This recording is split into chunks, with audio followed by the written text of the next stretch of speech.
inspected at least every 5 years.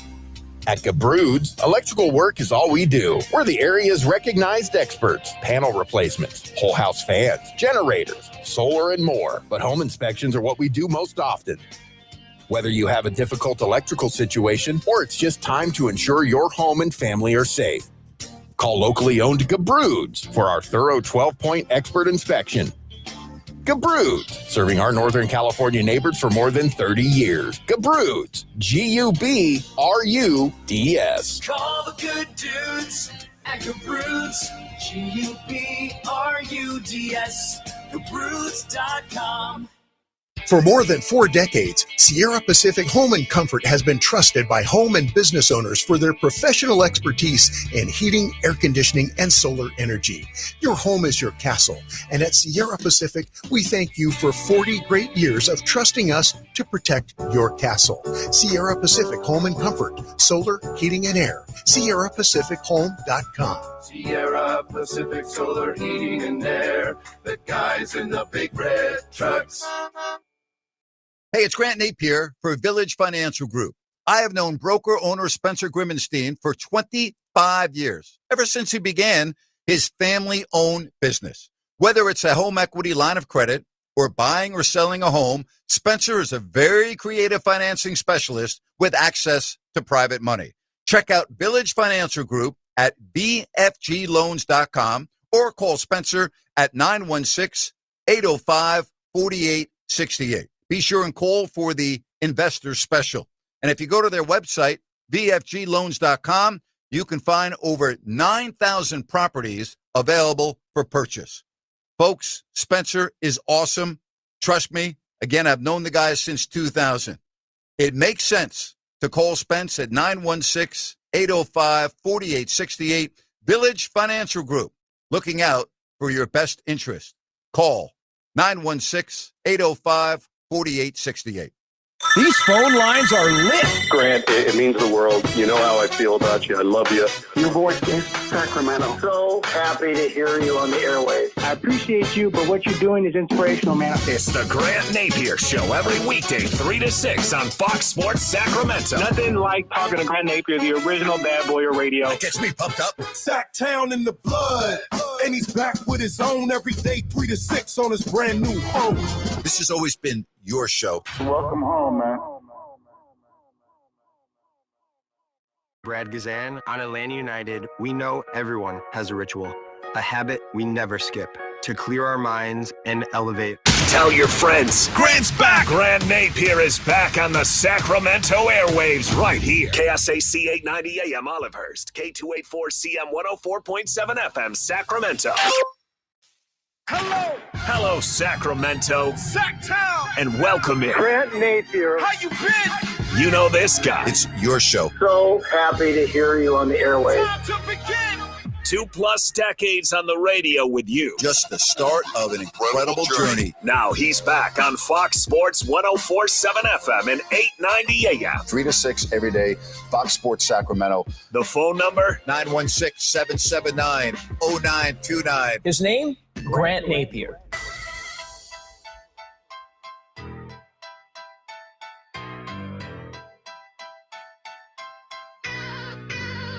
How the heck are you? Mondays, my favorite day of the week in the months of September, October, November, December, January, and then that's it. Then it's my least favorite day of the month. But right now, here we are, November, the week before Thanksgiving, but to me, it's like the week before Christmas because I'm like, I can't turn on the freaking TV without holiday commercials and Christmas and Santa. Give me a freaking break. Get me to Thanksgiving first, would you please? You're driving me crazy over here. Can you just get me to Thanksgiving, please? Get me to Monday. Get me to next Monday if you want. Just wait till Thanksgiving week, would you please? Drives me crazy. Unbelievable. We got a lot to talk about today. NBA with the Kings.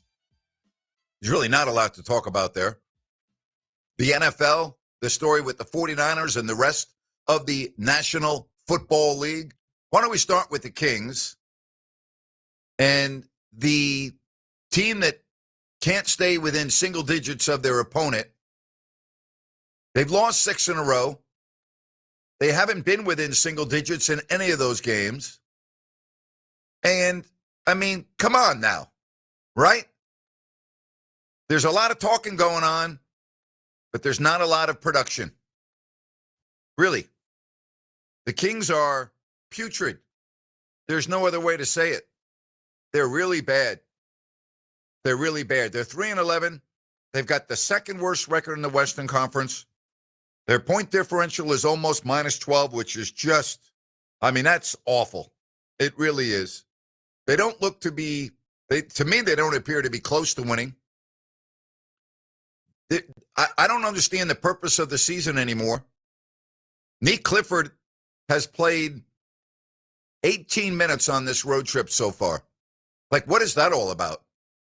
He plays 7 minutes in the opening loss of this 5-game trip at Minnesota. Last night or yesterday afternoon, he played 11 minutes. Like, what's going on here? Seriously, like, what's the plan? Wouldn't you rather lose with Nick Clifford getting substantial minutes? Like, I don't know what the goal of this team is. Is Doug Christie's just trying to win every game and that's all that matters? Right? He said that the organization is completely aligned. How can anybody look at this situation and think that, yeah, it'd be a really good idea to play our veterans nearly 40 minutes and let's just go out and try to win games? You should always try to win games, but I mean, you have to look at the big picture. I've been very consistent about this. I've been very consistent. I said this season would be over before Thanksgiving. It's over. Well, let me back up. I said it would be over by Thanksgiving. But it's over already. Okay? It really is. And now you think that with Keegan Murray on the horizon, I mean, seriously, with Keegan Murray coming back soon, you really think that's going to change everything? Like all of a sudden the Kings are going to start winning games? Really? Who are they going to beat on this road trip? Maybe Memphis on Thursday? Memphis now without Morant for a couple of weeks. They'll probably be better without Morant. But you're not beating Oklahoma City. You're not beating Denver in all likelihood unless Joker doesn't play. They play the night before in Houston. So you might, win one game on this trip? Maybe Memphis? Maybe. I mean, they're in the same boat as you are. They're trying to get a win. They have a coach that's on thin ice. Is Doug Christie on thin ice? I know one thing. Is Doug going to add Frank Isola and Brian Scalabrine to his list of critics, those that are ripping the Sacramento Kings? Here's what they had to say via NBA radio. And for Sacramento, they've lost 6 in a row, the Sacramento Kings. Yeah, so all that's what I always say this about coaches. You don't have unlimited bullets, right? You want to use that, whatever he said in the post-game, pre-game presser. Like, your team better respond. Yeah. If they don't respond, you can't just keep going to the well on this one. But it was really interesting, and I thought you did a good job of calling this out. He was calling all the fans or the media people haters. Oh, you guys can't say anything bad about this team. The following day, he was killing his team. It's a really interesting thing with Sacramento. They have high expectations, and they're not meeting them. I don't know what's going to happen because of all this. All right, so Brian, we'll play a little game. A team you've just lost 6 straight games. What team do you not want to play next? Out of all the teams in the Oklahoma NBA, City. Guess who they play next? Not good. Not good. No, it is not good. Not good. There's nothing good going on, really. What's good? The development of Nick Clifford? What development? The development of Max Reynaud? What development? Oh, they're winning. No. They're in games with 2 minutes left. No. Let's see. Russell Westbrook? Yeah. I mean, what's good right now? So listen, I love watching Russell play too. He plays his butt off. But I said this when they made the deal, when they signed him. It didn't make any sense to me. Russell Westbrook, I can be 3-11 without Russ too, you know. I mean, I can lose every game with Russ. I can lose every game without Russ. Yeah, he's fun to watch. Yeah, he's a consummate professional. I get all of that. Pat him on the back. Give him his accolades. He's a first ballot Hall of Famer. But I mean, at this, what are we doing here? Right? I've been talking about this at length for many days now. What are we doing here? 3-11, and everyone loves watching Westbrook play. And I'm looking at the lineups. Schroeder has had another good game. That's 2 in a row coming off the bench, 2 losses. Like, what's going on here? Are we going to keep on trying to, talk about this same pattern? And what about Brian Scalabrine? He's spot on. Doug rips to shreds his critics, and then the next day rips his team to shreds. It's like, come on. I mean, it's just, I don't know where to go from here. I'm okay. If you're just going to hit the reset button, then just hit it, right? If you're going to hit the reset button, just hit it. And I don't need a education after every single game that Doug Christie's trying to explain to me about what the guys are doing and what they're not doing. I really don't. It's almost like Doug has to let everyone know that he understands the game inside out and explains everything so thoroughly after the games. You know what? Just tell me you're going to play better. Just tell me that you're going to win a freaking game if that's what you're trying to do. Just tell me that, your team sucks every game in the first quarter instead of telling me about, having to get in the flow and they need to do this and they need to do that. It's nonsense. It's nonsense. So we're going to talk a lot about the Kings. We've got some sound from yesterday's post-game press conference that will air in a little bit. I want to get to the NFL, and I want to start, first of all, with the injuries again. And the ugly incident that we saw in Cincinnati with the Steelers, as Jamar Chase has been suspended 1 game without pay for spitting at the Steelers' Jalen Ramsey. Chase is already appealing the suspension, and then we'll see what the outcome. If it's upheld, he would miss the game coming up against the Patriots. So, I mean, there's nothing worse to me on the football field than spitting in an opponent's face. It's as bad as it gets. It's as bad as it gets. Speaking of as bad as it gets, everybody wanted to see Shedeur Sanders. Well, they saw him, and he was awful. Does that mean he can't play? No. He was 4 of 16 for 47 yards, threw an interception, sacked twice, fumbled. Listen, he came in and for Dylan Gabriel had a concussion, and it was not a good debut for Sanders against a good team, and not a great team, but a team that's trying to find themselves in Baltimore. If you are a fan of Michael Penix Jr., you'll have to wait until next year. He's expected to miss the rest of the season, injured yesterday.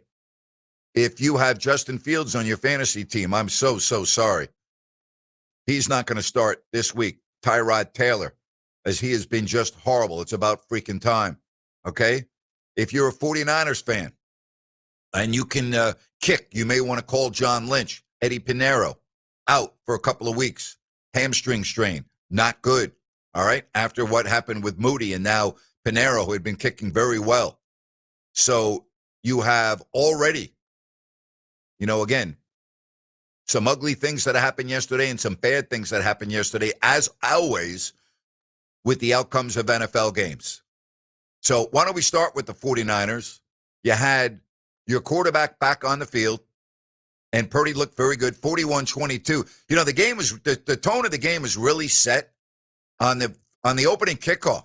You run it to the 2, boom, score. It's 7-0 before the fans could even get settled in their seats. And it was all San Francisco. The Cardinals are just a bad team. They're just a bad team. Purdy with 3 touchdowns, and they cruised. They absolutely cruised. 13 points in the first quarter, then 12 in the second, 10 in the third, 6 in the fourth, 41-22. They scored with 16 seconds gone by in the first quarter with Christian McCaffrey. So they're 7-4, and the 49ers, again, it's going to be hard to win the division, but certainly look to me like they're in very good control of a wild card, especially with their upcoming schedule. I think the 49ers are going to just be fine there.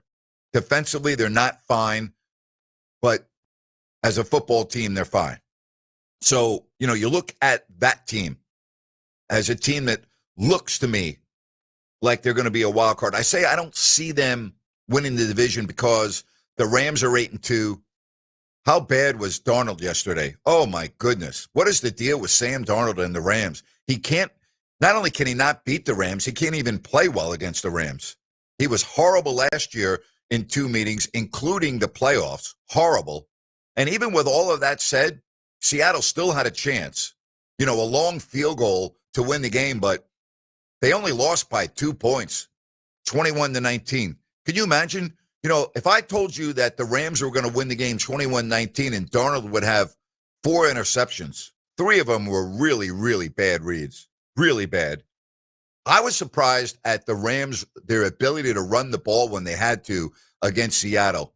That was one of the aspects of the game that I was not expecting.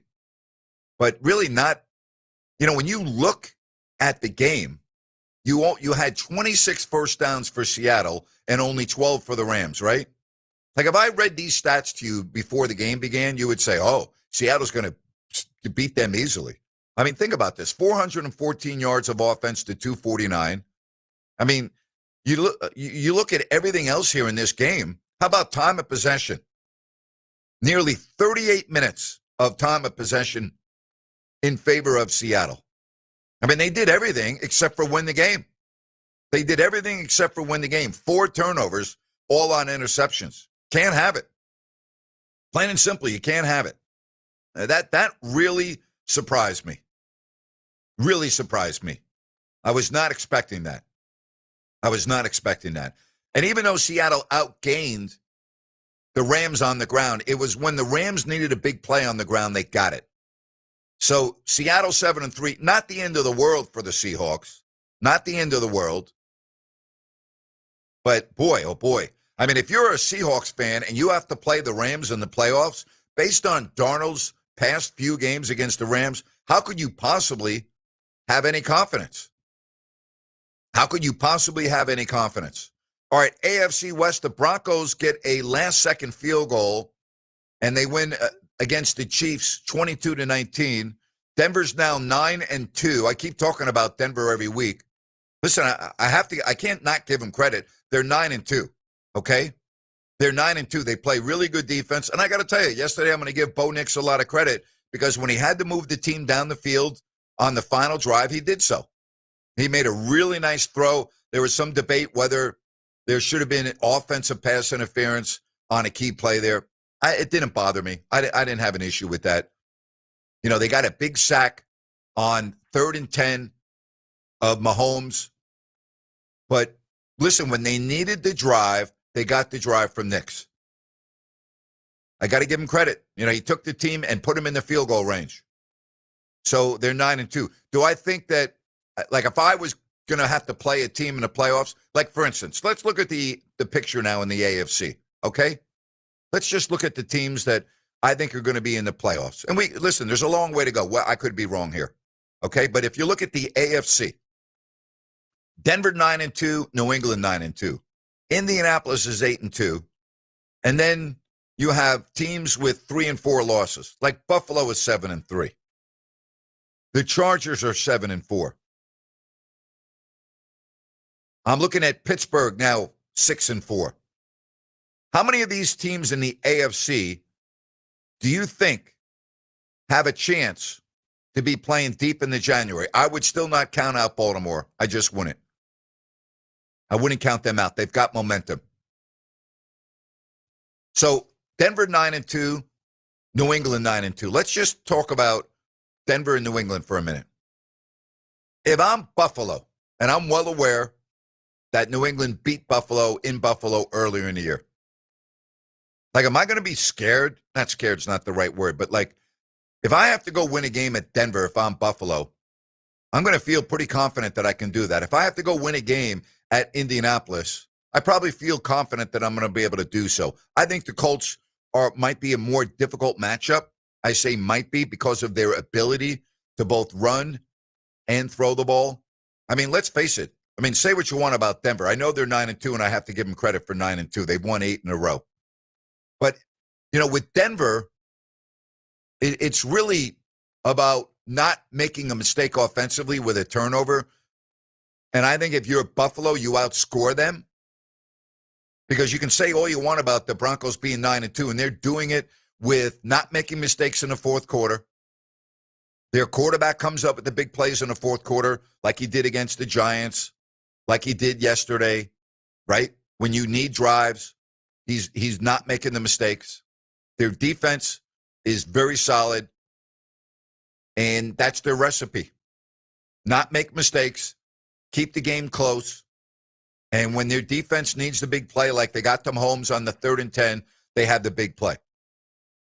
But if I'm looking at Denver, if I'm looking at New England, and I'm looking at the Colts, who have only played 10 games, like what's the difference in those three teams? Denver's got a better defense than New England and Indianapolis. New England and Indianapolis have a better offense by far. I don't even think you can debate that, okay? Home field advantage. Listen, look at all the games that have been very close this year at Denver.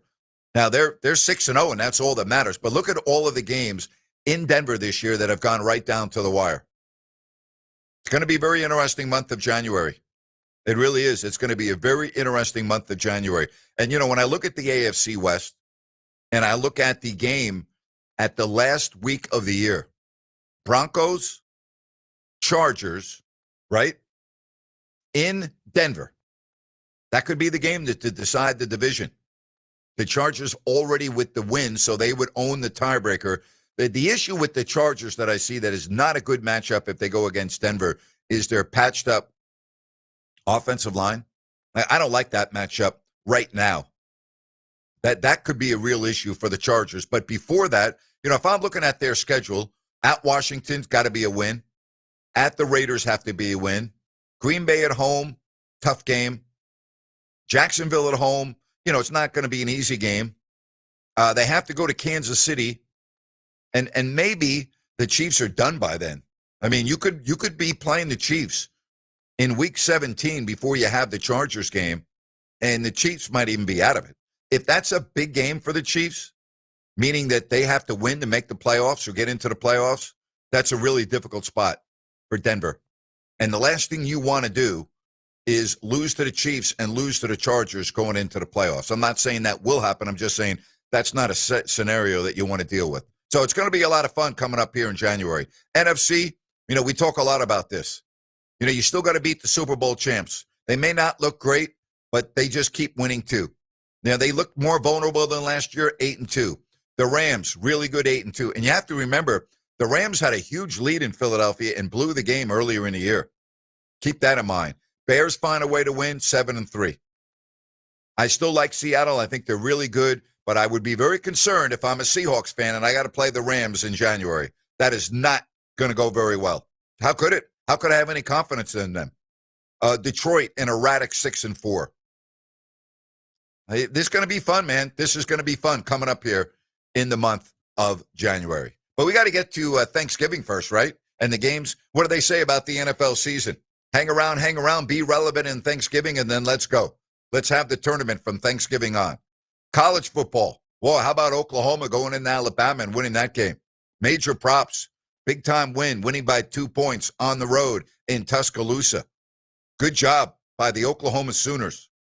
Number 10 going in and beating a number 4. Not that there's a large difference between 4 and 10 in college football, but, boy, I'm looking at the Ohio State. I'm waiting for them to play somebody. Indiana, number 2, and A&M. I don't know how A&M came back and won the game against South Carolina, but they did. They looked like they were down and out at the break. An amazing comeback. They're still undefeated. Georgia, they roll over Texas and Ole Miss, number 5. And the Lane Kiffin watch is going on at Ole Miss. We'll take a break. We're going to open up the phone lines. Give me a call. You want to talk about the Kings? You want to talk about the NBA? Whatever else going on. 916-779-0929. That's 916-779-0929. Text messages, phone calls next right here on Fox Sports Sacramento. Hey, it's Grant Napear for Village Financial Group. I have known broker-owner Spencer Grimmenstein for 25 years, ever since he began his family-owned business. Whether it's a home equity line of credit or buying or selling a home, Spencer is a very creative financing specialist with access to private money.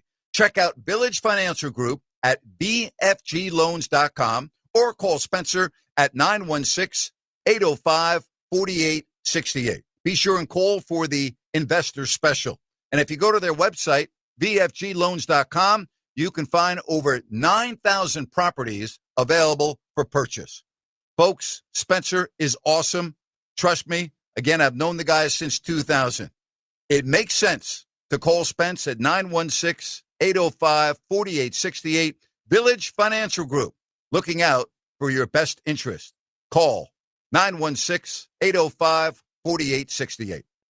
Okay, we are running a car drive right now to help veterans all across America. So if you have an old car, truck, or van, even a motorcycle or an RV sitting around, you can right now give it away and help the vets. They really need your help. And your car will help support the vets and their families. And guess what? You even get a tax donation. Plus, we'll even come and pick up your car for free. And all you've got to do is pick up your phone right now and make a free call. Now is the perfect time to do something good for the vets. Give back to the vets right now for all they've done for this country. And your old car can really help them. So call the Veterans Car Donation Program right now for free pickup of your vehicle. Help the vets and help your taxes at the same time. Call right now. 800-598-0539. 800-598-0539. 800-598-0539. That's 800-598-0539.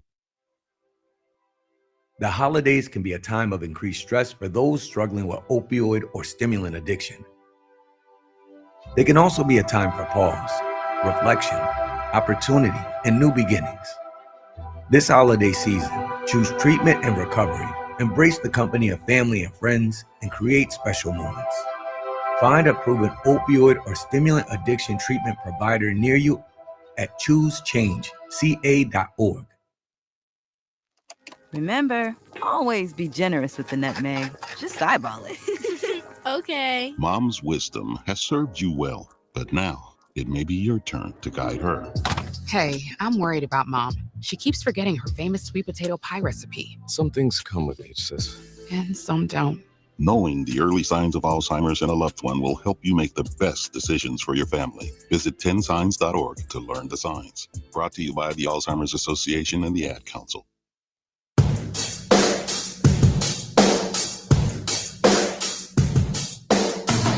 Keegan Murray, by the way, has been assigned to G League Stockton just to get a practice in, and he will join the team in Oklahoma City. It doesn't mean he'll play, but he could play.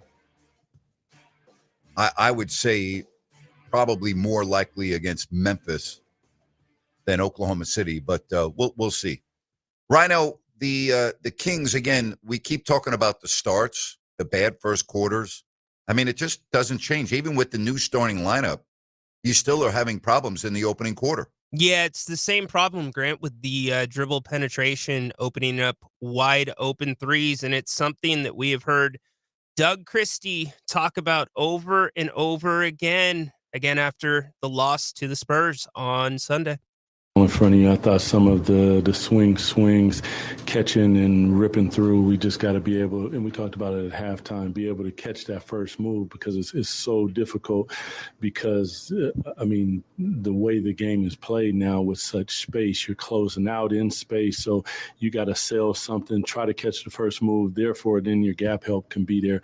That was the biggest thing, which allowed them to get downhill, knock down some threes early, which, they didn't throughout the entirety of the game, but they knocked them down early, which gave them a lot of confidence. But just the ability to catch the first move, and then we just, once you get into that rotation, you just have to sell out and have multiple efforts.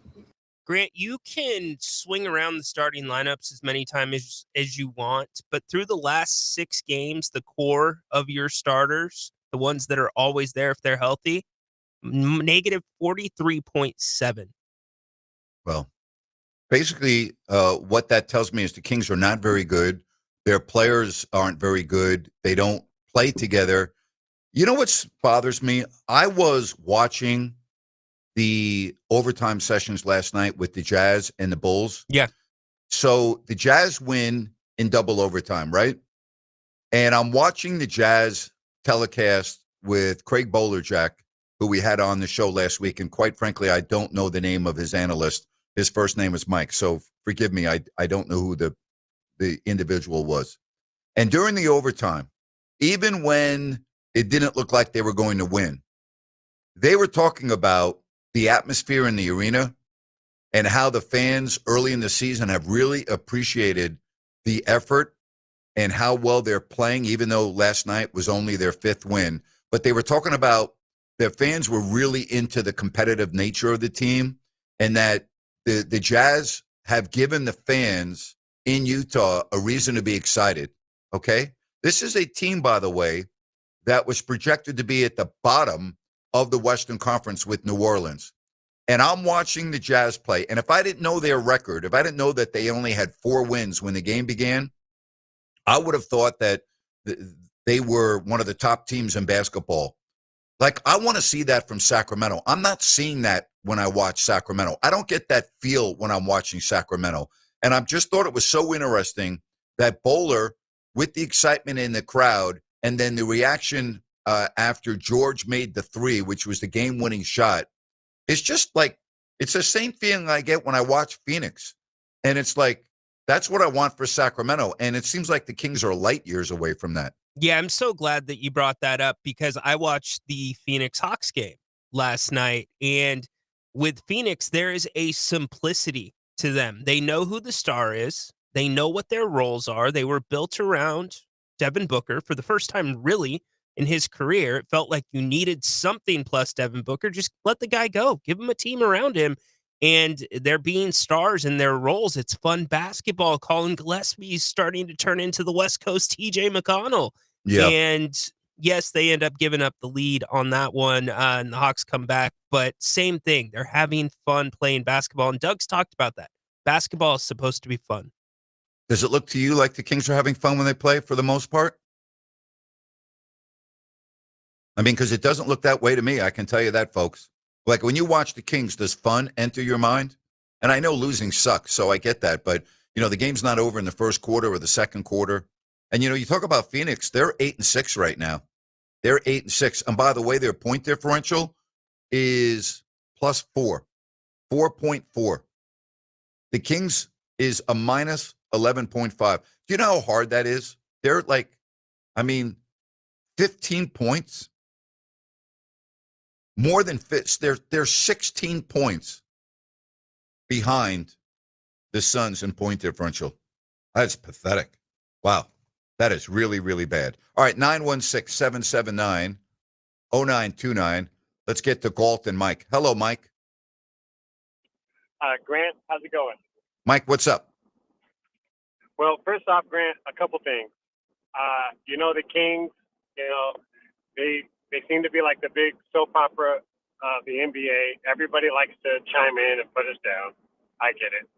But with all these big names, have you ever seen a team with so many like high caliber player names just not performing? And I just want to know, you're talking about it.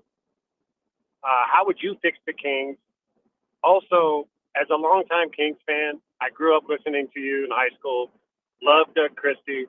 I just have one question, and I'm a big fan of both of you guys.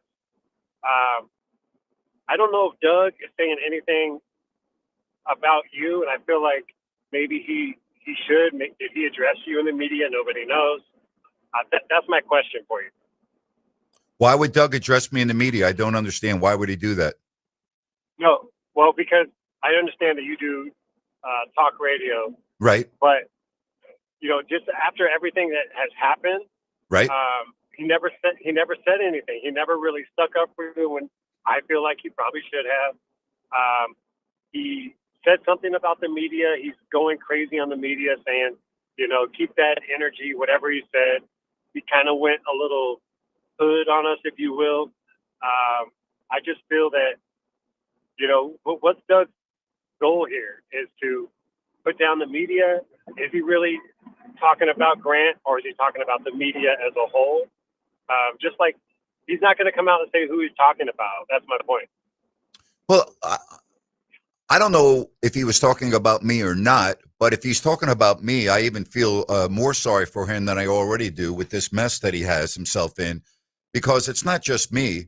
it's anyone that has a brain in their head that's looking at this team. It's not just me. I just played a bite from Brian Scalabrine and Frank Isola on NBA radio. We had sound from Rob Perez. We had sound from Zach Lowe throughout the course of this early part of the season, all national members of the media ripping the team to shreds. And really, in Frank Isola's case with Bill Simmons, they actually made fun of the team. And that is not like an aberration. That's not just something that is in the minority.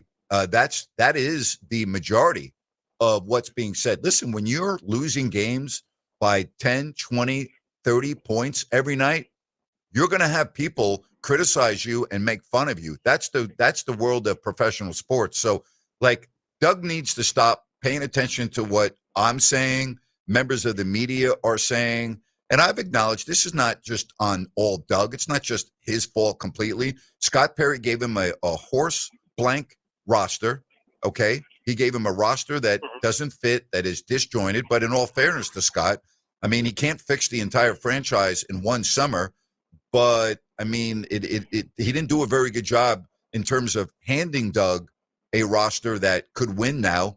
But I don't think Doug helps himself with all of this crap that he talks about after all of these games, right? He even said it again, and we'll play a soundbite for you here in a minute. I'll let Ryan tee it up about, what the Kings are going to be. They're going to be a rebounding team. They're going to be a defensive team. And when, Ryan, you get that ready, you let me know, and we'll play that. But Mike, I'm tired of the same song and dance after every game from Doug. Change it up a little bit. Stop talking about things that you are going to do and that you don't ever do. I mean, it's the same thing night after night after night. And Doug keeps on telling the fans what they're going to do. Mike, let's listen to this. Here's Doug Christie after the game yesterday. Coming out early, we just have to make sure that we're playing with a sense of urgency, because once we get going, you find that urgency in your game and you find like that good rhythm. But that's where you got to lock arms with each other and just, support each other through those times, because it's ultimately about getting stops. I mean, you're going to make and miss shots. That's part of the game. You can't allow that to affect any other parts of your game. And if you see something out there on the floor, and we talk about that as a player, something you see, and then you go to it, hey, coach, we got something. Let's go to this. But it's really about the stops, to be honest with you. Defend, rebound, and share the ball. That's the identity of Sacramento Kings, and we're going to continue to pursue that. No, it's not the identity of the Sacramento Kings. Defense, rebound the ball, share the ball. That's not your identity. It's just the opposite of that. I'm so tired, Mike, of hearing this after every single game. It's just ridiculous. It's absurd. Right. So, Grant, I caught all that. Also, before Doug even took the job, right, ESPN, their Inside NBA show, whatever it's called, right? They have a bit, and they just make fun of the Kings as the world turns. And you have these three talking heads, and all they do is put down the Kings. Whether it's like poor performance, the owner, the win total, they just clown the Kings. They're never going to do that for LA because, LA is a mega market. I get that. Well, LA's winning too. There's a big difference. Hey, Mike, I appreciate the phone call. Thank you very much. Oh, okay. Go ahead. One last thing. Yep. Grant, how would you could be the GM, like what would you do in this mess? The reason I called, how would you fix the Kings? Thanks for taking my call. Thank you. How much time do you have? It's not a simple answer. It's not a question that I can answer on the radio in terms of how I would fix the Kings. I know where I would start, but there is no easy fix for this team right now. There just isn't. Bill is next in Citrus Heights. Bill, welcome to the show. We'll get you on right here on Fox Sports Sacramento. Good afternoon, Bill. Good afternoon, Grant. I think two things.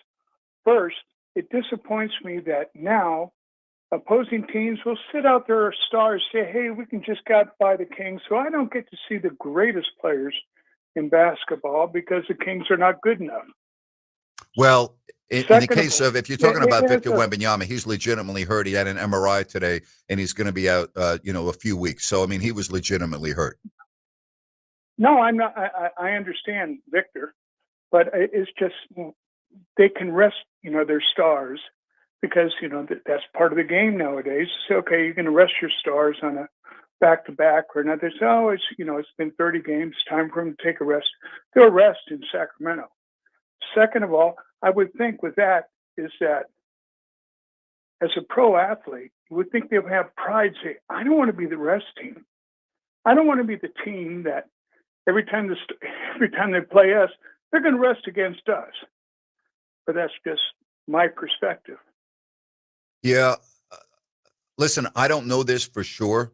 I'm only telling you what my eyes show me. There are too many paycheck guys on the team right now. There are too many paycheck guys on the team. And I knew this was going to happen because I forecasted this to happen. I said this almost a month ago. I said that once this team starts to lose, and they will, the vets are going to check out and they're going to want out. And that's exactly what's going on before our eyes. Excellent perspective, Grant. Thank you, sir. Thank you, Bill. Appreciate that. And there's nothing that I've seen that would make me change that opinion. Okay? They want out. They don't want to be here. I get it. If I'm DeMar DeRozan, why would I want to be in Sacramento? If I'm Zach LaVine, why would I want to be here? Now, I understand they're making a ton of money, and I understand how it works. Right? If I'm Domantas Sabonis, why would I want to stay here? There's no future. These are all really good players. Like if I'm Sabonis in the prime of my career, why would I want to rot in Sacramento? Right? Now with Sabonis, I mean, he's going to run through a wall for you, and he does it all the time. And I don't mean to insinuate that LaVine and DeRozan go out and aren't trying. But what I am saying is it just doesn't look good. Right? There's no emotion. There's no fire. There's no again, it's not like watching the Phoenix Suns play and the Jazz play. And I made this comment about the Bulls, even though they're going through a losing streak right now. They look like a team to me. When I watch the Kings, they don't look like a team in any way, shape, or form. I can see it. I can see the body language. I can see it when the camera pans over to the bench. It's just obvious to me. And then I hear the same song and dance after every game. I mean, come on, would you? We're going to rebound. We're going to be a defense, and we're going to share the ball. That's who we're going to be. I mean, come on. I mean, it's just so old already, and we're still in the middle of Thanksgiving. You're wearing me out with this stuff. All right, more to come. 916-779-0929. Your phone calls, your text messages. We'll get into some more NFL. All straight ahead here, the Monday edition of the Grant Napear Show, Fox Sports Sacramento. Fox Sports traffic as we take our first look at the roadways for this Monday afternoon. Starting to see some rush hour delays on the Cap City Freeway in between Arden Way as you make your way down to US 50. US 50 also starting to see some slowdowns around 34th Street as you make your way out to the I-5 interchange. So give yourself a couple of extra minutes to work your way through there. The good news is no reported accidents on the major thoroughfares, so enjoy the ride. With Twice an Hour traffic, I'm Andy Bass for Fox Sports Sacramento. Are your lights flickering more than a disco ball? Tired of your office coffee maker and server room fighting over that one working outlet? Call the pros who keep the juice flowing. Elite Power Inc. Elite Power Inc. is the commercial and industrial electrical contractor who takes your power and lighting seriously so you don't have to. Elite Power Inc. handles everything from rewiring ancient office buildings to installing cutting-edge control panels in factories. Their IBEW 340 electricians have more certifications than your printer has error messages. And they promise not to judge your breaker panel's creative labeling. Get plugged in with Elite Power Inc., where sparks fly, but only in a good way. Professionally trained technicians, 24-hour electrical service, maintenance, and repair. Project estimating, the knowledge and skill for any commercial or industrial need. Call 916-739-1580. That's 916-739-1580 or go to elitepower.com. Hi, it's Margot from Bennett's Restaurants. Looking for the best happy hour in town? Head to Bennett's, where every day from 2 to 6, you'll find flavor, fun, and serious value. Enjoy over 10 wines by the glass, country club-style cocktails like lemon drops, skinny margaritas, and crave-worthy share plates. Short rib tacos, chicken wings, calamari, and more, starting at just $6. It's upscale without the uptight. 3 locations, Roseville, Rockland, and Sacramento. Join us today or check out the menu at bennettsrestaurants.com. Looking for the ultimate night out? Welcome to HQ Showgirls, Sacramento's premier adult gentlemen's club. We're the only topless club between Reno and San Francisco serving alcohol, beer, wine, and champagne. All inside over 6,000 square feet of pure excitement. Planning a party or a VIP night? Call our VIP manager now at 916-389-0199 to book your table. Come experience the energy at HQ Showgirls, 851 Richards Boulevard, Sacramento. Open 9 p.m. to 3 a.m. Sunday through Thursday and until 4 a.m. Friday and Saturday. Visit hqnightclub.com, where the night begins and never stops. For nearly all of us, our home is our biggest investment. And just as important as what it looks like on the outside is what is happening on the inside. How long has it been since you had your home's electrical integrity checked? Whether your home is 10 or more years old or even a newer build, the safe rule of thumb is to get the electrical inspected at least every 5 years. At Gabroods, electrical work is all we do. We're the area's recognized experts. Panel replacements, whole house fans, generators, solar, and more. But home inspections are what we do most often. Whether you have a difficult electrical situation or it's just time to ensure your home and family are safe. Call locally owned Gabroods for our thorough 12-point expert inspection. Gabroods, serving our Northern California neighbors for more than 30 years. Gabroods, G-U-B-R-U-D-S. Call the good dudes at Gabroods, G-U-B-R-U-D-S, Gabroods.com. For more than 4 decades, Sierra Pacific Home and Comfort has been trusted by home and business owners for their professional expertise in heating, air conditioning, and solar energy. Your home is your castle, and at Sierra Pacific, we thank you for 40 great years of trusting us to protect your castle. Sierra Pacific Home and Comfort, solar, heating, and air. SierraPacificHome.com. Sierra Pacific Solar Heating and Air, the guys in the big red trucks.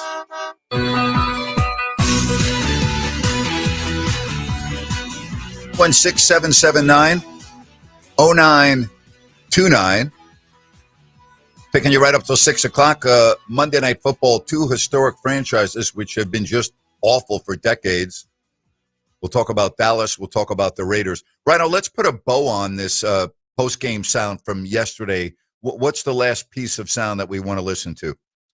Yeah, Coach Christie talks about being one possession away, and ironically enough, the Kings were on a 14-5 run in the fourth quarter. They got to within 6. Dennis Schroeder takes an ill-advised 3. Harrison Barnes hits a 3 right after, and the Kings are out of it.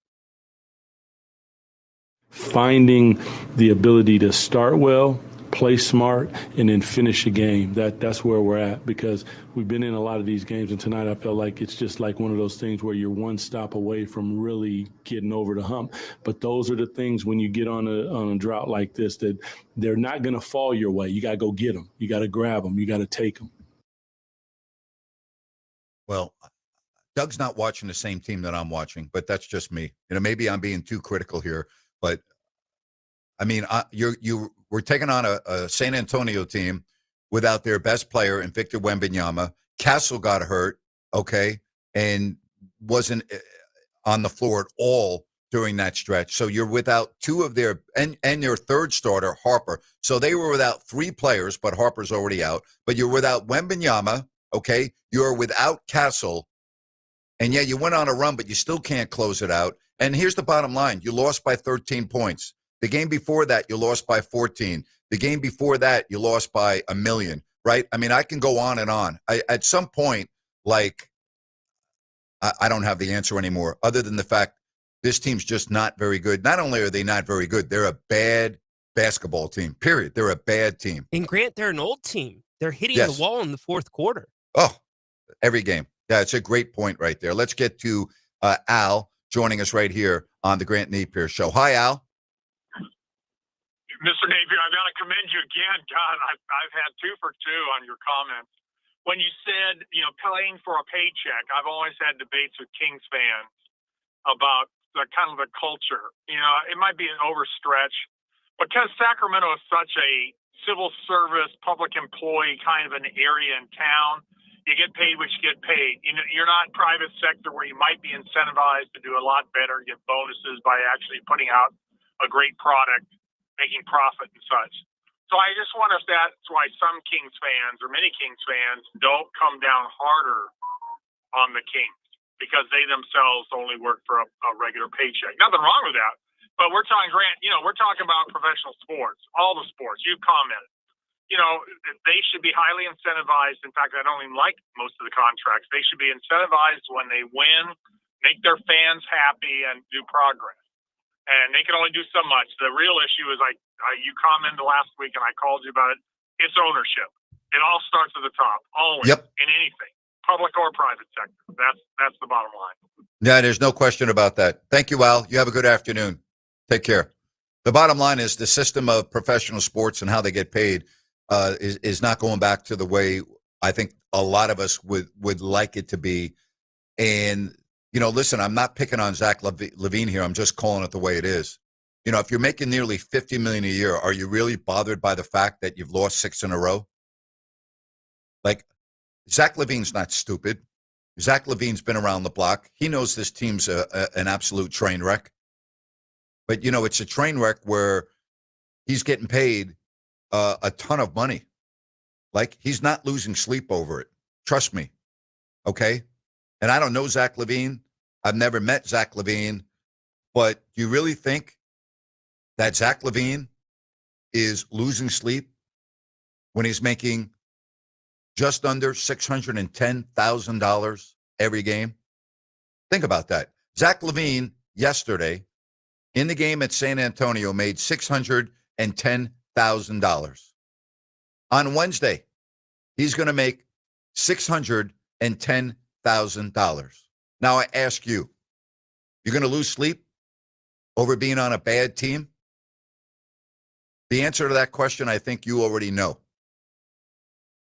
And that's why it is so refreshing, and maybe refreshing is not even the right word. You look at Russell Westbrook, who's 37 years old, and Russ doesn't play great every night, but he busts his tail every single time he's on the floor. He plays all out with vigor, with intensity, and the fans have loved that. And I'm not going to go back to what I said. I don't think the Kings should have signed Westbrook because for this team, it makes no sense to me. So what, Russ going to make you, 2, 3, 4 wins better during the course of the year? And what's that going to do for your lottery chances? It's going to make it more difficult, right?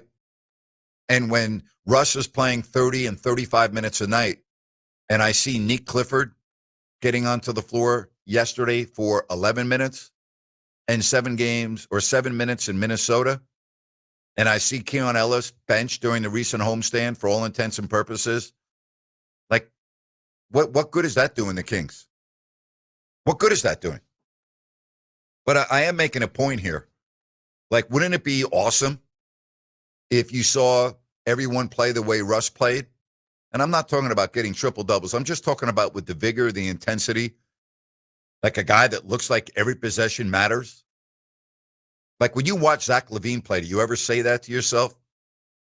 When you watch DeMar DeRozan play, as great as his career has been and the number of All-Stars, but I'm talking about right now, 2025. Do you ever get that feeling when you watch DeMar play? I mean, I don't. Do I get that feeling when I watch Zach play? No. And Zach is the most talented offensive player on the team by a country mile. It's not even close. Does he look like he's having fun when he plays? No. Does Russ look like he's having fun when he plays? Yeah, he really does to me. He just looks like he would rather be doing nothing else in the world. Like that's his sanctuary. And he just loves being on the court. Do I get that same feeling with Zach? Nope. Do I get that same feeling with DeMar? Nope.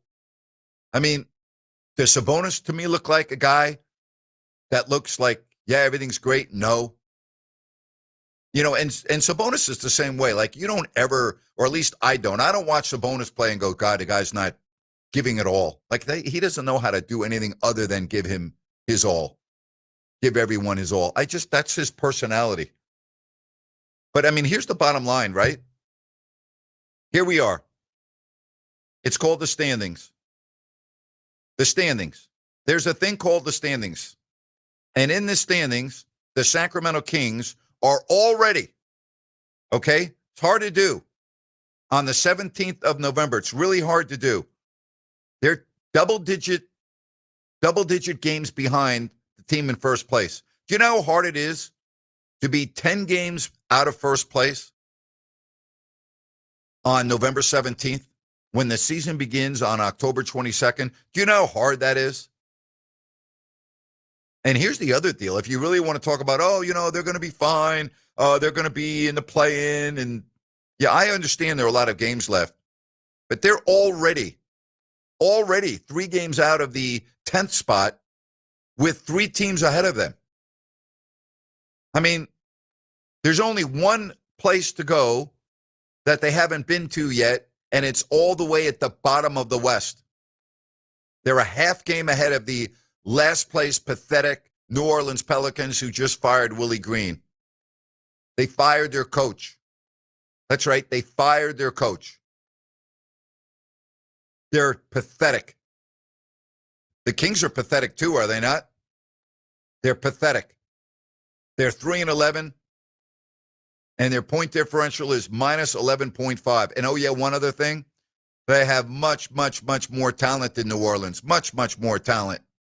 At least when you look at the rosters on paper, and they're only a half game ahead of the Pelicans. And as bad as Dallas and Memphis have been this year, and as bad as the Clippers have been this year, and those 3 teams have been dreadful, you're behind all 3 of those teams. So what does that say about the Kings? And yet, I hear the coach talk about, we've got to get stops, we got to get stops, and we got to get stops. And then I hear him last week in the press conference after the game when a member of the media asked him about offense, and he didn't even want to talk about it. He didn't even want to talk about it. Oh, we're fine offensively. Really? You're fine offensively? I don't think so. I don't think so. I don't think you're fine offensively. You know why? Because you scored 135 points against Milwaukee, you're fine offensively? I don't think so. I wouldn't say, at looking at this team, that they're fine offensively. I would say that their upside is certainly there for offense rather than defense. But how can I look at this team and go, they're fine when it comes to offense? They scored 116 in their opener, 105, 120, 101, 113. The Milwaukee game, I pointed out, 135, 124, 121, 101, 117, 108, 100. I mean, think about this 6-game streak that they've been on. Here are points scored. Forget about points allowed for a minute. 101, 117, 108, 100, 110, 110. Does that sound like to you that they're fine offensively and he doesn't want to discuss offense? Oh, no. Our identity is getting stops, rebounding, and moving the basketball. Really? That's your identity? When's that going to happen? When is that going to start occurring? At what point during the season? When you lose another 6 games in a row? When you lose another 10 games? When's that going to start? When am I going to start seeing the rebounding, the defense, and moving the basketball? I'm just curious when that might happen. Hey, I want to talk to you about DAS Mechanical. Nick Delancey, family owned and operated since 2018, serving Sacramento and Placer counties. HVAC retrofit and service specialist. They also do new systems.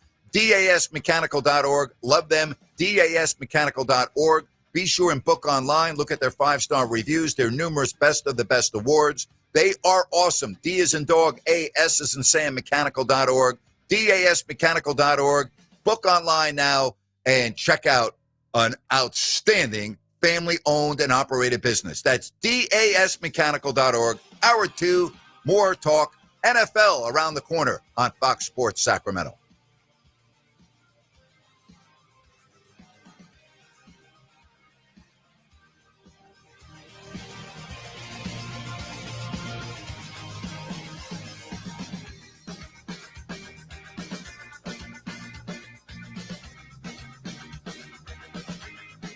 Fox Sports traffic as we take another look at the roadways. Still getting busy throughout the Sacramento area, especially on the Cap City Freeway in between Marconi Avenue and Exposition Boulevard on both sides of Cap City. Give yourself a couple of extra minutes through there. US 50 also getting real sluggish in between 59th Street and the I-5 interchange. You two are starting to see about a 20 to 25 minute drive time through there. With twice an hour traffic, I'm Andy Bass for Fox Sports Sacramento. Tired of the same old routine? Need a place where the beer flows and the good times roll? Then head to Fieldhouse American Sports Pub, 1833 Fulton Avenue. Family owned and operated, so you know you'll feel right at home. Catch all your favorite games on 18 big screens while enjoying amazing food. And with 28 beers on tap, you're sure to find something you love. And don't miss everyday happy hour from 3 to 7 and again from 10 till close. Looking for more than just the game? Trivia Tuesday starts at 7 p.m. And there's Mario Kart and bingo nights for even more fun, too. There's always a blast happening at Fieldhouse. Whether you're looking for a place to watch the game, grab a bite with the family, or just unwind with friends, Fieldhouse is the place to be. Fieldhouse American Sports Pub, 1833 Fulton Avenue. Bring it to the house.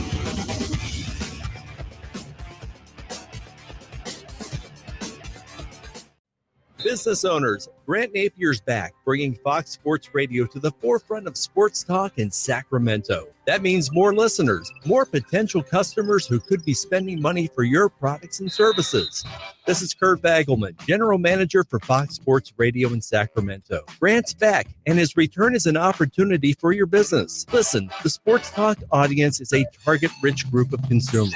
80% are employed. Nearly 60% earn six-figure incomes. 67% own their homes. Take advantage of the attention Grant's return has generated to tell people where to spend their money. This is a unique opportunity to increase your sales right now. It costs nothing to learn how a good strategy and a great commercial message heard by sports fans could help your business. So call me, 916-779-0914.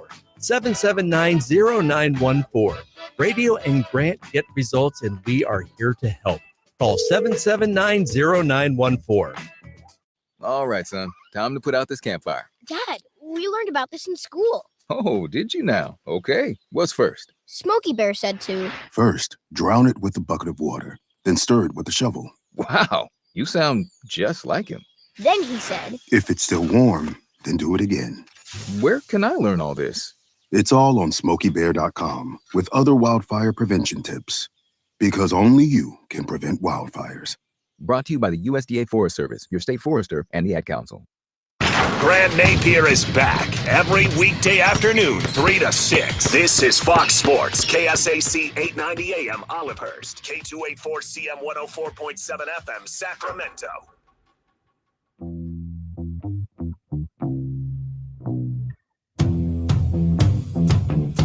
Monday Night Football, the Cowboys and the Raiders. You know, when you look at these franchises, the Dallas Cowboys, I hate saying the Las Vegas Raiders, but we'll just call them the Cowboys and the Raiders, okay? Like, when you think about the history and the place in the history of the National Football League, the history of pro football with the Raiders and the Cowboys, how embarrassing have these franchises been? Seriously. I mean, start with Dallas. Since the turn of the century, 25 years, the Dallas Cowboys have four playoff wins. 4. The Raiders, okay? You want to talk about a 20-year span? Just win, baby. No playoff wins. That's right, 0. 0. Just win, baby. I mean, horrible. Horrible. The storied Raiders. Another brutal season. Right? The last time they were in the playoffs, 2021, they lost in the wild card round. 2016, lost in a wild card round. And then, of course, 2002, they lost the Super Bowl. Barrett Robbins, AWOL, going against John Gruden and the Bucs. And the morning of the Super Bowl, Barrett Robbins is nowhere to be found. That was not a great way to start your Super Sunday. And they lost. They were 11-5 that year. Then they go, look, ready for this? 4-12, 5-11, 4-12, 2-14, 4-12, 5-11, 5-11, 8-8, 8-8, 4-12, 4-12, 3-13, 7-9, 2016, 12-4, then 6-10, 4-12, 7-9, 8-8, 2021, 10-7, 6-11, 2022, 8-9, 23, 4-13 last year, 2-7 this year.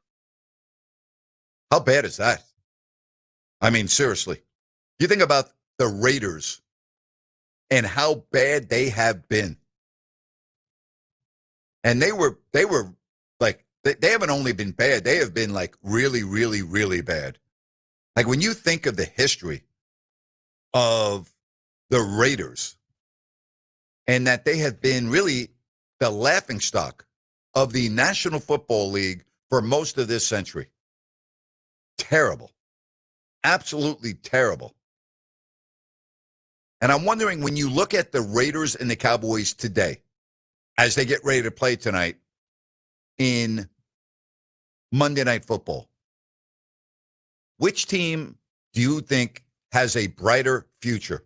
Like if you were just somebody that had the ability to be the owner currently of the Raiders or the Cowboys, or just say general manager, the team that you're taking, which team? Which team? The Cowboys won the Super Bowl in 95, okay? The following year, they lost in the divisional round. They did win their first game. Then they missed the playoffs. Then in 98 and 99 to close out the century, they lost back-to-back wild card years. All right? Then, starting in 2000, 5-11, 5-11, 5-11. 203. That's right. 2003, they lost in a wild card. Next 2 years, 6-10, 9-7, respectively. 2006, 2007, they didn't win a playoff game. 2007, by the way, if you're keeping score at home, they were the number one seed in the NFC at 13-3, and the New York Football Giants went in the Texas Stadium and won and went on to win the Super Bowl. Just for those of you that might want to be keeping score at home. The following year, missed the playoffs. 2009, made the playoffs and won a game in the wild card round. Yippee! Then they missed the playoffs 4 years in a row. 12-4 in 2014. They lost the divisional round after winning the wild card. Followed that up with a 4-12 year. Then 13-3. Guess what? That 13-3, no playoff wins. 2017, 9-7. 2018, lost the divisional round after winning a game. Following year, missed the playoffs. 2020, 6-10. 2021, lost the wild card round. 2022, won one round. 2023, lost the wild card round. Last year, missed the playoffs. This year, 3-5-1. What's happened to these franchises? I'll tell you what happened. Horrible ownership. Al lost his way towards the end of his tenure with the Raiders. He didn't have any idea what he was doing. Terrible decision after terrible decision after terrible decision. And then, well, all you have to do is talk about Jerry Jones, and that's your answer. All right, let's get to Fremont and Charlotte. What's up? You're on with Grant. Go right ahead. So it's my first time calling on the show. You know what? Call back. You got cut off. Do me a favor and call back, please. Sorry about that. I don't know what happened, but give me a call back. I want to have you on. 916-779-0929. That's 916-779-0929. Sorry, Charlotte. Call back. I'll put you right on. Would I agree that Kyle Shanahan is in the coach for running of the year? If you would have told me in the beginning of the season Niners would be 7-4 in the last wild card spot, losing Warner, Bosa for the season, I wouldn't have believed you. This team is scrappy and they find a way to win. No, I don't think he's in the running for coach of the year. They've had a cupcake schedule. They're 7-4, and there are many other candidates that would be ahead of him, okay, for coach of the year. Now, if they were to come back and win the division, maybe, but no. Too many other coaches to me that are in a better situation, okay, in a better situation in terms of winning Coach of the Year than Shanahan. I think he's done a really good job, and I think he's a tremendous coach, okay? But no. All right, Charlotte, sorry about that. We got you back. Go ahead. I apologize for that. I don't know if it was on my end or your end, but go ahead. You're on the air. So it's my first time calling to the show. I've never called into your show before. It's an honor. I'm a Warriors fan, but I have a lot of sad feelings about Kings fans. Their season's not going so well. I think they're a really good basketball team, but they have a 3-11 record. They've lost 6 in a row. I just feel bad for Kings fans, man. Like, their head coach is amazing, Doug Christie. Great guy. What's amazing about Doug Christie? He's a good coach. I mean, he's running this team really well, but I don't feel good for Kings fans because as a Warrior fan, the Kings are a good team. I mean, we play them 2 more. I believe we play 3 more games. 3 more times. Yep. Yeah, we play them 3 more times. So, I mean, they're a good team, but they're not a good team, so Charlotte. I'm good, sorry. They're not a good team. They're a bad team, and their record says that they're a bad team, and they are 3-11. So I appreciate your phone call. Thank you very much, and good luck to your Warriors, okay? Okay, thank you. All right, thank you very much. All right, again, if you want to call the show, 916-779-0929. Again, that's 916-779-0929.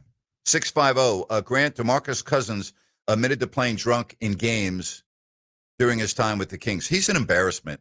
And I don't understand why certain media outlets have him on. It's embarrassing.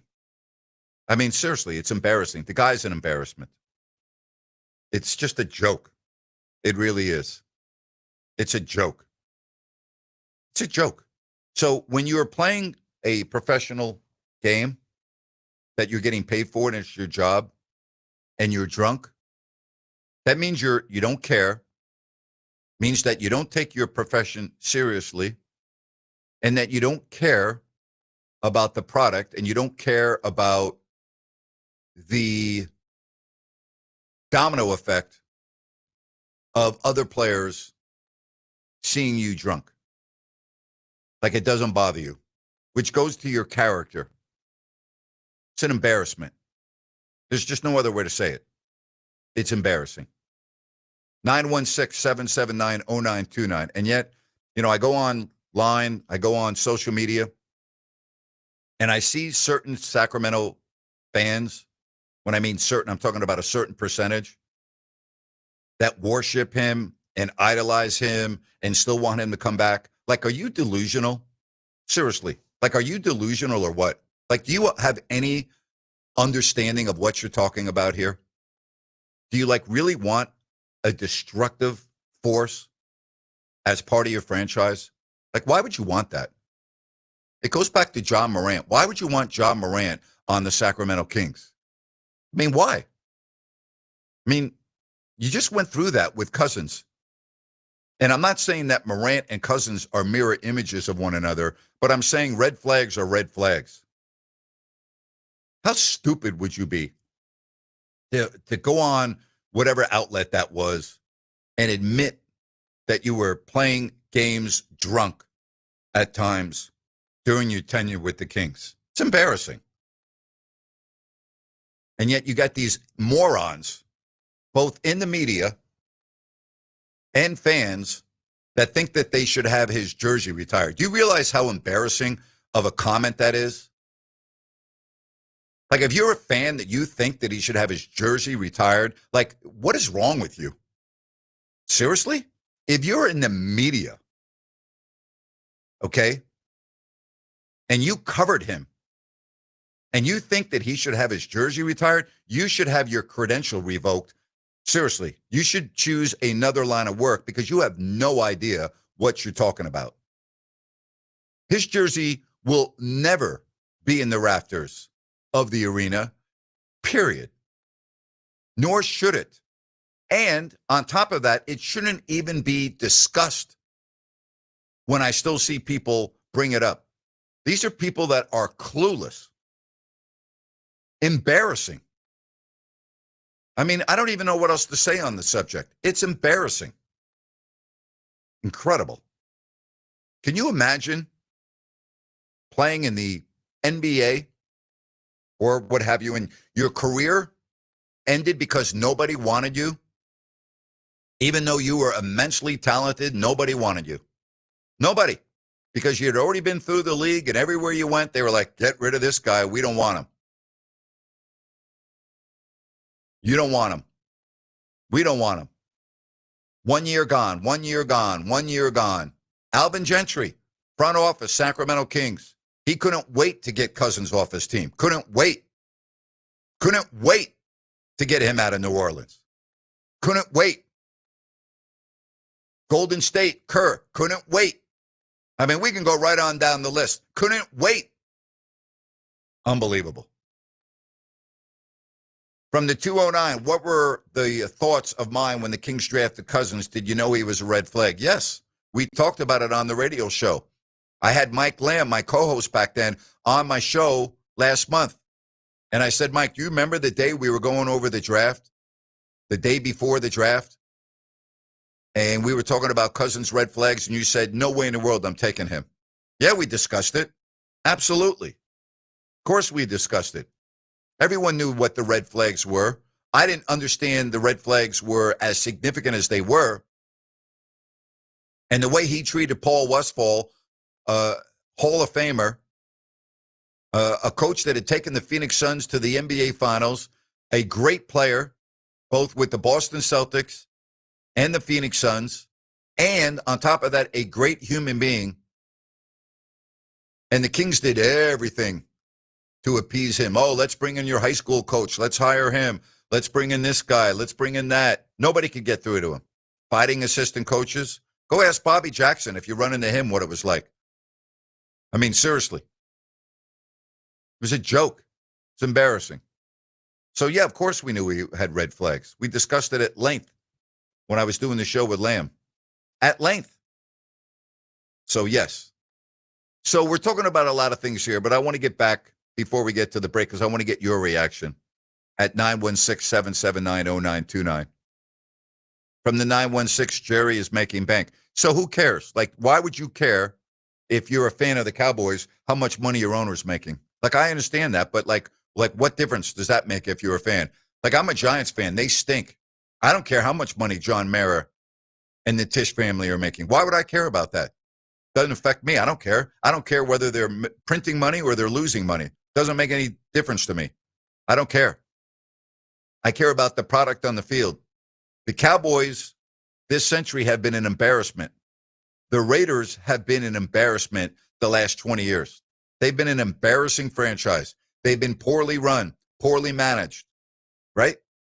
They've been terrible. They've been basically a mirror image of the Sacramento Kings. If you took the Kings and the Raiders and you put the franchises side by side and look at their body of work over the last 20 years, it's basically a mirror image of one another. And what is the constant? Ownership, right? Ownership, number one. Bad draft picks, number two. Bad coaching decisions, bad front office decisions, 3 and 4. Correct? I mean, put the Raiders and the Kings side by side the last 20 years. Mirror images of one another. Both horrible, both embarrassing. And you know what? Also is a mirror image that their fans are still rooting for their teams because their fan base is loyal. All constants. All the same. Raiders, Kings, mirror images of one another. Both run about as poorly as a franchise can be run. Both with embarrassing owners. Both with the punching bag, laughing stock of the world franchises. I mean, you can't go on NBA radio or you can't go on the internet and read the power rankings or whatever you go to for your national sports coverage without the Sacramento Kings being ridiculed and made fun of. But for some reason, that outrages the head coach of the Kings, Doug Christie. I don't get that. I don't get that at all. That's called, I told you that Doug lives in a bubble. He needs to get in even a tighter bubble and make believe that the media outside of Sacramento doesn't exist. And Doug needs to be grateful that he was given, not earned, given a job in such a vanilla city such as Sacramento with vanilla media members. He should be grateful for that, okay? He should be grateful, because I will tell you that in many cities in America, if you got blown out every night and you were 3-11 and you kept on talking about the same nonsense game after game after game after game, and you ripped the fans and you ripped the media who've been critical of you, you would be destroyed by the media in many cities in America. So you should be grateful. You should be on your hands and knees praying that you're in Sacramento, where you can be this bad, this irrelevant, this embarrassing, okay? And yet, it's not a big deal. Should be grateful for that. Grateful for that. 916-779-0929, The Grant Napear Show, Fox Sports Sacramento. We're back right after this. Fox Sports traffic as we take another look at the roadways. I-5 northbound at Airport Boulevard. You got North Sacramento. You're going to find officials on the scene of a crash slowing things down there. So give yourself a couple of extra minutes to work your way through there. Cap City Freeway, US 50 and I-5. I was all starting to see the heavy rush hour delays starting to form as we notice the volume increasing through the Sacramento area. So give yourself lots of extra time as you head home. With twice an hour traffic, I'm Andy Bass for Fox Sports Sacramento. Traffic brought to you by Gabroods Electrical. Homeowners, for any electrical project you need done, trust the good dudes at Gabroods. Locally owned, 5-star service experts, and always transparent prices and solutions. Say goodbye to your electrical issues with Gabroods. GUBRUDS.com. Cameron, I just think we need to, see other people. Are you trading me in? No. A trade-in is what I'm getting from Kitchen Mart. A trade-in? Right now, Kitchen Mart's offering a $750 credit when you trade in your old kitchen countertops for something worth showing off, like granite, marble, or solid surface. I'm not worth showing off? Not like the stunning new quartz countertops Kitchen Mart just installed for Karen and Tom. Huh. Durable, easy cleanup, made their kitchen look brand new. And Kitchen Mart gave them a $750 trade-in credit to haul off their ugly old tile and grout countertop. You're dumping me. That's harsh. You want me to wait till I get the new countertops from Kitchen Mart? At least hold off till Wednesday. I'm seeing Susan. Susan! Now's the perfect time to trade up to beautiful new quartz, granite, marble, or solid surface countertops. Because for a limited time, Kitchen Mart's offering a $750 trade-in credit for your old countertops. Go to kitchenmart.com today and schedule a free in-home consultation and save $750 off new countertops. No one does it better than kitchenmart.com. Are your lights flickering more than a disco ball? Tired of your office coffee maker and server room fighting over that one working outlet? Call the pros who keep the juice flowing. Elite Power Inc. Elite Power Inc. is the commercial and industrial electrical contractor who takes your power and lighting seriously so you don't have to. Elite Power Inc. handles everything from rewiring ancient office buildings to installing cutting-edge control panels in factories. Their IBEW 340 electricians have more certifications than your printer has error messages. And they promise not to judge your breaker panel's creative labeling. Get plugged in with Elite Power Inc., where sparks fly, but only in a good way.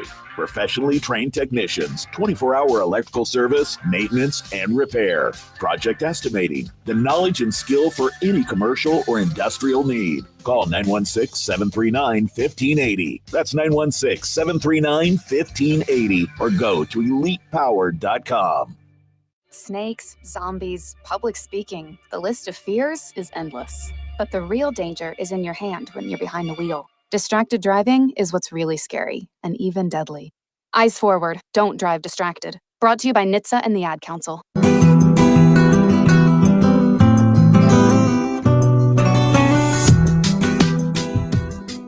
Back with you here on Fox Sports Sacramento.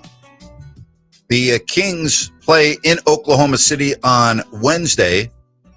Memphis Thursday. They will be without Ja Morant. Somebody's got to win that game. So you can look at it that way. It can't end in a tie. And then Sacramento will close out the road trip in Denver. Hopefully we get a Keegan Murray sighting. I said last week that I thought he would return at some point on this road trip, and it certainly looks like that is going to be the case. I doubt it would be Wednesday, but I could see it being Thursday against Memphis. And then it will also be interesting to see how many minutes he will play. Clearly, he'll be starting. I don't think there's any question about that. And then we'll have to wait and see how many minutes. By the way, speaking of minutes, so I'm watching a game last night, Utah and Chicago, and Kobe White played. And boy, is he good. And he had a minute restriction for the Chicago Bulls. And the game went to overtime. And the coach, Billy Donovan, brought him back in. And then the game went to double overtime, and he didn't start at the beginning of double overtime. And then, like with the game winnable, they then brought him back in for the final 4 minutes. And they ended up playing way more than they wanted him to. But boy, is he good. Rhino, we talk about White. We talk about, like, the Bulls were off to a really good start. They've kind of come back down to earth somewhat. Mm-hmm. They're now 6-6 after starting 6-1. So they lost 5 in a row. But now getting White back, that's going to really that's going to be a difficult team to guard. Definitely. I mean, Josh Giddey still had a triple-double last night, but you're now incorporating another primary ball handler. So I know the Bulls are coming back to earth, per se, now at 6-6. But once you get that rolling and they get that down, it's going to be a fun watch. No, there's no question. They're going to be fun watch for sure. All right, games tonight, the Bucks and the Cavaliers. Bucks are already up 10, 5 minutes gone by in the first. Pistons and Pacers from Motown. The Clippers are in Philly, and boy, are they off to a horrible start, but they're up 9 early on Philly, 5 minutes left in the opening quarter. Heat host the Knicks. The Hornets are in Toronto. The Mavs and Timberwolves from Minnesota. The Thunder are in New Orleans, and the Bulls are in Denver to take on the Nuggets. The Nuggets at 10-2. So that is your NBA schedule. Again, the Thunder looking to go to 14-1. That will be the Kings' next opponent. Any thoughts on whether the Pelicans will win this game tonight? Yeah, I didn't think so. So look for a 14-1 team. The Oklahoma City Thunder are well on their way to a 70-plus win season. They are the real deal. They are the real deal. And if you are the Kings and Doug Christie, there's not much to do in Oklahoma City. So get prepared. Play your video games, watch film. Go to Mickey Mantle's restaurant. That's where you go. Go to Mickey Mantle's, get yourself a good steak. Oh, he's got a place. Oh, it's beautiful. Okay. The restaurant, it's great. Mickey Mantle's is a great steakhouse in Bricktown, right there in Oklahoma City. And you can go into the bar lounge area. They have all the TVs with all the games on. You can sit at the bar. You can eat your nice steak, and then you can actually have a cigar right there in the lounge if you want. Very nice. So the food is actually good, because sometimes the food is great at Mickey Mantle's. Right. It's great. All right. You know, Junior Seau had a place in San Diego called Say House. Food was awesome. McCovey has a place down in I can't think of it right now, right outside of San Francisco, that is good as well. Well, this is great. I know when we used to go there to play Oklahoma City, Kevin Durant was in there quite often eating. Yeah. So when he used to play for the Thunder many, many moons ago, before he deserted that team to run and jump on the Golden State Warriors bandwagon. So, yeah, I used to see him in there. Yep. He was actually in there with his mom a couple times. Deserted? Yes, he deserted the Oklahoma City Thunder. That's exactly what he did. He deserted them, and he decided to jump on the bandwagon of the world champion Golden State Warriors. Yes, that's correct. So, serious question. At what point is DeMarcus Cousins going to realize the joke is on him? People never, because it's never his fault. He never takes ownership of anything. It's always somebody else, and so that won't happen. You're asking him to then change his makeup of a person. You're asking him to change his personality, and obviously that's not happening as he gets older in life. No, but I mean, from a sense of the reason these people are having you on their podcasts is you are saying wildly outlandish things. Consider who we're talking about here. Yeah. Right? No, yeah, absolutely. All right, here's a question for you. Who has a brighter future? Raiders, Cowboys, Pelicans, or Kings? I'm going to answer the question this way. And just so you know, I'm not wishing for Jerry Jones to die, okay? But I think once Jerry Jones is out of the way, the Cowboys have everything in their power with the brand, the stadium, to be a future that is bright, much more so than the Pelicans, the Kings, or the Raiders, in my opinion, because Mark Davis is not going anywhere, and he's a horrible owner. Vivek Ranadive, I don't think's going anywhere. He's a horrible owner. The Pelicans, no one cares about down there. So, in my opinion, once Jerry no longer has his hands on the Cowboys, and again, I'm not rooting for him to die, but I'm just saying he's not going to live forever, and he's getting up there in age. I think the Cowboys then would be in the better position of those four franchises. You really think that Stephen Jones is going to do stuff different? Yeah, 100%. Okay. Yes, I do. I think the Raiders are best equipped to be better soon. Dallas seems like they're headed for a rebuild. You got a great guy. You got a star on the defensive line. I think you have a guy in the backfield, Ashton Genty, who has the potential to be that next guy at the running back position. You need a quarterback. You have a horrible owner, though, and that's not going to change with Mark Davis. I mean, even sometimes blind squirrels find nuts, Grant. When's the last time the Raiders found a nut? Well, they have not found one at quarterback. They just refuse to pay a quarterback. They don't. Well, they haven't found a nut in 20 years now. It's time to find a nut. So, yeah, I got you. Who is the biggest star in the NBA to move around to chase championship, in your opinion? To chase a championship? Probably LeBron, Kevin Durant. I would say those two. You know, at least for LeBron, he went back to Cleveland and did something that community needed such in a bad way. So I give him credit for that. All right. The phone number, 916-779-0929. So happy to have you here on this Monday edition, getting ready for Monday Night Football. Someone said, I miss Mickey Mantl's in New York. Great location, Central Park South. Great chicken fried steak, closed over 20 years ago. The amazing Mazer used to do a show from there. Yes, Bill Mazer, I do know that. I was at Mickey Mantl's once, and after looking at the prices, I was like, I will never, ever, ever be back here again. Let's get to Javier. Javier, welcome to the show, Javier.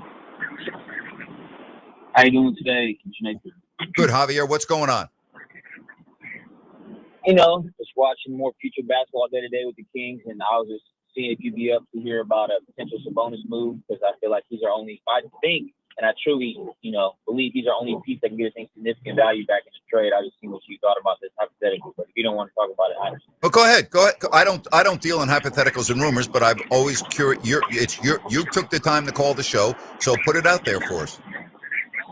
It was just something I saw about, Sabonis being moved to Western Conference team Golden State, that he's a big man, and the Warriors have interest in Kuminga, and with how well Moses Moody's been playing, and a wing that we could use, package those two with their first-round pick next season, and, get that salary cap relief off of the Kings' overall payroll. I think you'd have to obviously throw in a Buddy Hield to make a deal work with salary cap implications. He's a filler. Obviously, probably rerouted somewhere else, but I just seeing if you had the idea of getting like a guy like Kuminga and a guy like Moody part of the future with Nick Clifford and Keegan Murray and or Keon Ellis, and get that deal reworked and routed before the NBA trade deadline right now to get the rebuild done sooner rather than later. But it was just an idea, because I think they need a big man. I think the Kings need to really consider getting rid of a lot of their contracts. He's probably one of their best talented players that has money tied up for the next 2-3 seasons, that actually has some good value around the league outside of Levine and DeRozan, which I think is subpar compared to his value. I just wanted your take on that. All right. Thank you, Javier. Have a good one. Appreciate you taking the time to call the show.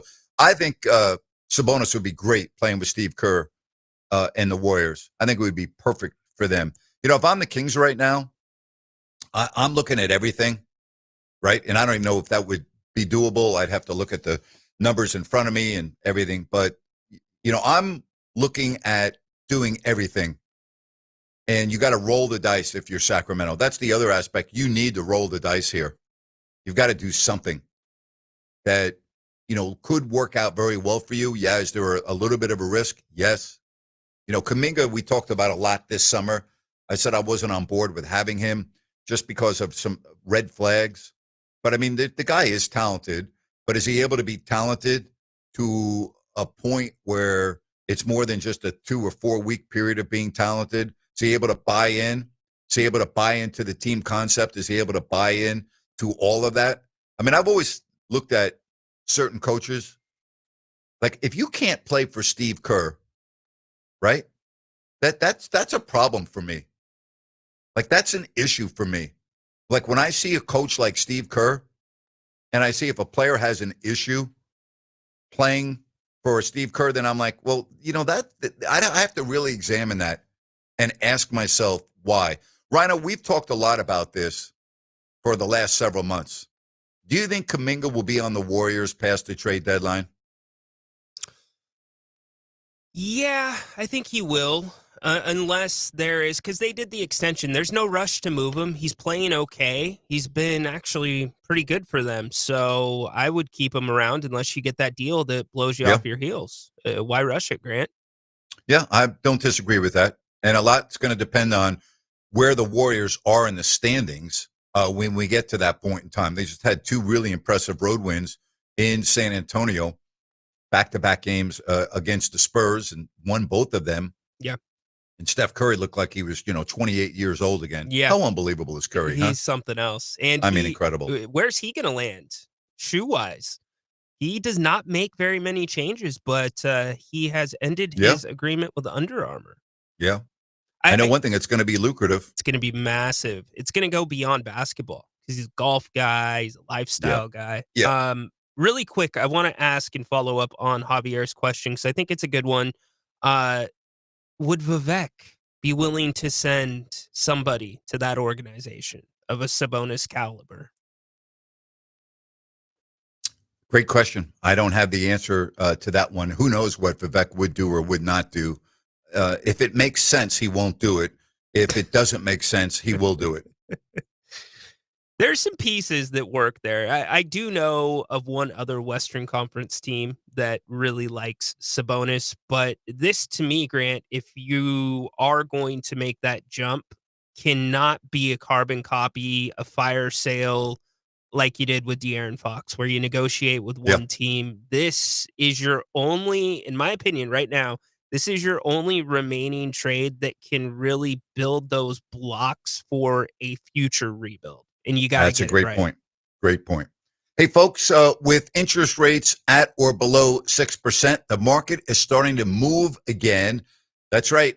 Even with the holidays coming up, there's been a lot of movement. And if you are looking at a home equity line of credit, buying a home, selling a home, now is a great time. And that's why I love talking about Village Financial Group and their broker owner, who I have known for 25 years.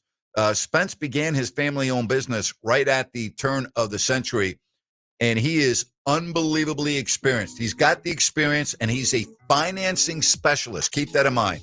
He's very creative. He has access to private money. You can call. You can text. He's fine. Send him a text. Say, hey, Spence, heard you on Grant Show. Can we get a little information here? 916-805-4868. 916-805-4868. Drop him a line. All right. BFGloans.com if you want to check out over 9,000 properties available. Be sure and call or text Spence and ask about the investors special. It makes sense to call Spence at 916-805-4868. Village Financial Group, looking out for your best interest. Love Mondays. Love talking football, the NFL, the Raiders, the Cowboys. Tonight, we'll talk about that and the Kings. More to come. Fox Sports Sacramento.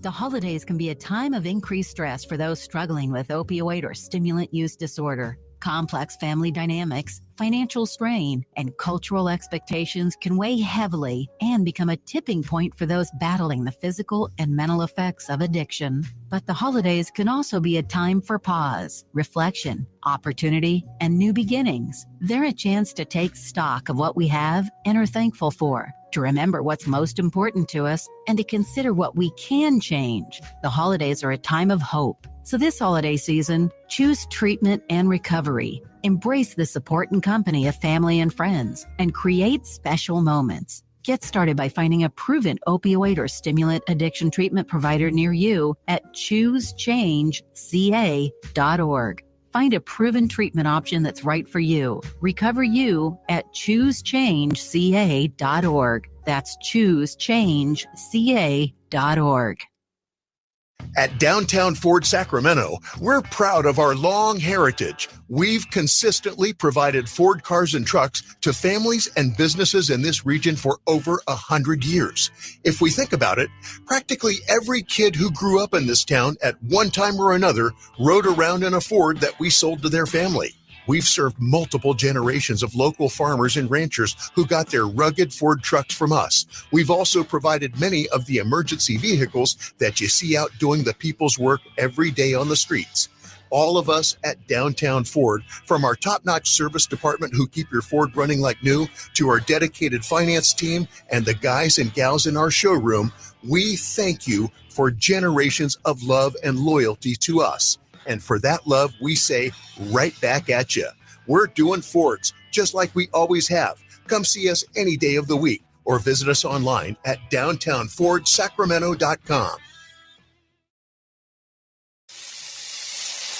Looking for the perfect spot to watch the game and enjoy amazing food and drinks? Look no further than Fieldhouse American Sports Pub. Family owned and operated, Fieldhouse is passionate about creating a fun, welcoming atmosphere for everyone. Spice things up on Tuesdays with Taco Tuesday. Buy any order of our delicious tacos and get a refreshing margarita for just $6. On Wednesday, Fieldhouse features incredible drink specials. Enjoy $5 well drinks and ice cold pints all day long. Fieldhouse was voted the #1 sports bar in Sacramento. Tons of TVs, a mouth-watering menu, and daily specials. It's the perfect sports bar to catch all the action. Visit us today at 1833 Fulton Avenue. Fieldhouse American Sports Pub, where the food is fantastic, the drinks are flowing, and the good times never stop. Fieldhouse, bring it to the house.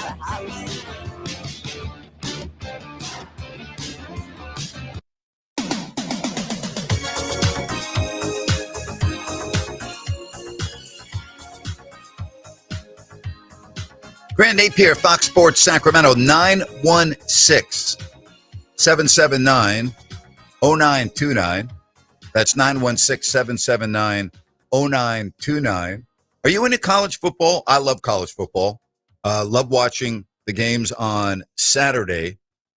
How about the Lane Kiffin speculation? I'm going to talk more about this on Thursday with Chris Landry, who is on top of everything down there in the SEC. He lives in Baton Rouge, LandryFootball.com. But, you know, Florida, who Lane just beat, Ole Miss beat in Florida. Of course, they fired Billy Napier, and the speculation is that Lane would be their guy. It's the same thing at LSU. He has yet to sign a new deal. It is going to happen. He's going to get a huge deal if he's going to stay at Ole Miss. But the reason why I bring this up is there's this prevailing thought that you can't win a national championship at Ole Miss. I don't know if that's true, but that's, again, what most feel when you talk about Ole Miss, all right? That you're not going to win a national championship at Ole Miss. So we're hearing about, his family visited and toured the Florida campus, the LSU campus. I mean, come on. So what's going to happen now? Like, what is going to happen at Ole Miss and Lane Kiffin, who they've done a tremendous job? They're having a phenomenal season. What's going to happen? You right? Is he going to end up staying there? Is he going to be the next $100 million coach? The word is that he is expected to decide very soon on what he's going to do about his future at Ole Miss. And I wonder if he were to leave, like, does Ole Miss then go and hire a really big name coach that is available. I mean, he's been there for 6 years now? And he is loved there at Ole Miss. But the fans down in Florida, they were chanting his name. They had signs at the game. They want Lane Kiffin. They want Lane Kiffin. And they're working on a contract renewal at Ole Miss. Again, Kiffin and his family, I guess, were seen in Gainesville on Sunday and Baton Rouge on Monday. Good for him. You know what he's doing? Leverage. It's exactly what he's doing. You know, after the game on Saturday, he said, quote, "I love what we're doing here. Today was awesome. To even talk about it right now would be so disrespectful to our players and how well they played today. We've got a lot of things going here, doing really well, and I love it here." Doing really well, and I love it here isn't like I'm staying here, next story. Okay? Like that's not what he said. And we know that Florida really wants him, and we know LSU really wants him. So I think we're going to have some closure to this in the next week, I would think. It's got to be happening soon. It's got to. So, Grant, question. Yes. If he re-ups with Ole Miss, over under 10 years on the extension? Well, I don't think it's going to be over 10 years, so I would have to go under. Okay. Right. I think it would have to go under, but it's going to be for major, major, major dollars. Where would you go if you're Lane Kiffin? Well, I can't say that. I can't say that because he's in a great situation right now where the pressure at Ole Miss is different than if you go to LSU. I mean, listen, Ed Orgeron, when he had Joe Burrow, went undefeated and won the national championship, and 2 years later he was fired. Yeah. If you win a national championship at Ole Miss, you're not going to be fired 2 years later, regardless of what happens. Now, you could say, well, what difference does it make? You're going to get your money, you go coach somewhere else. But I'm just talking about in terms of security, in terms of being somewhere.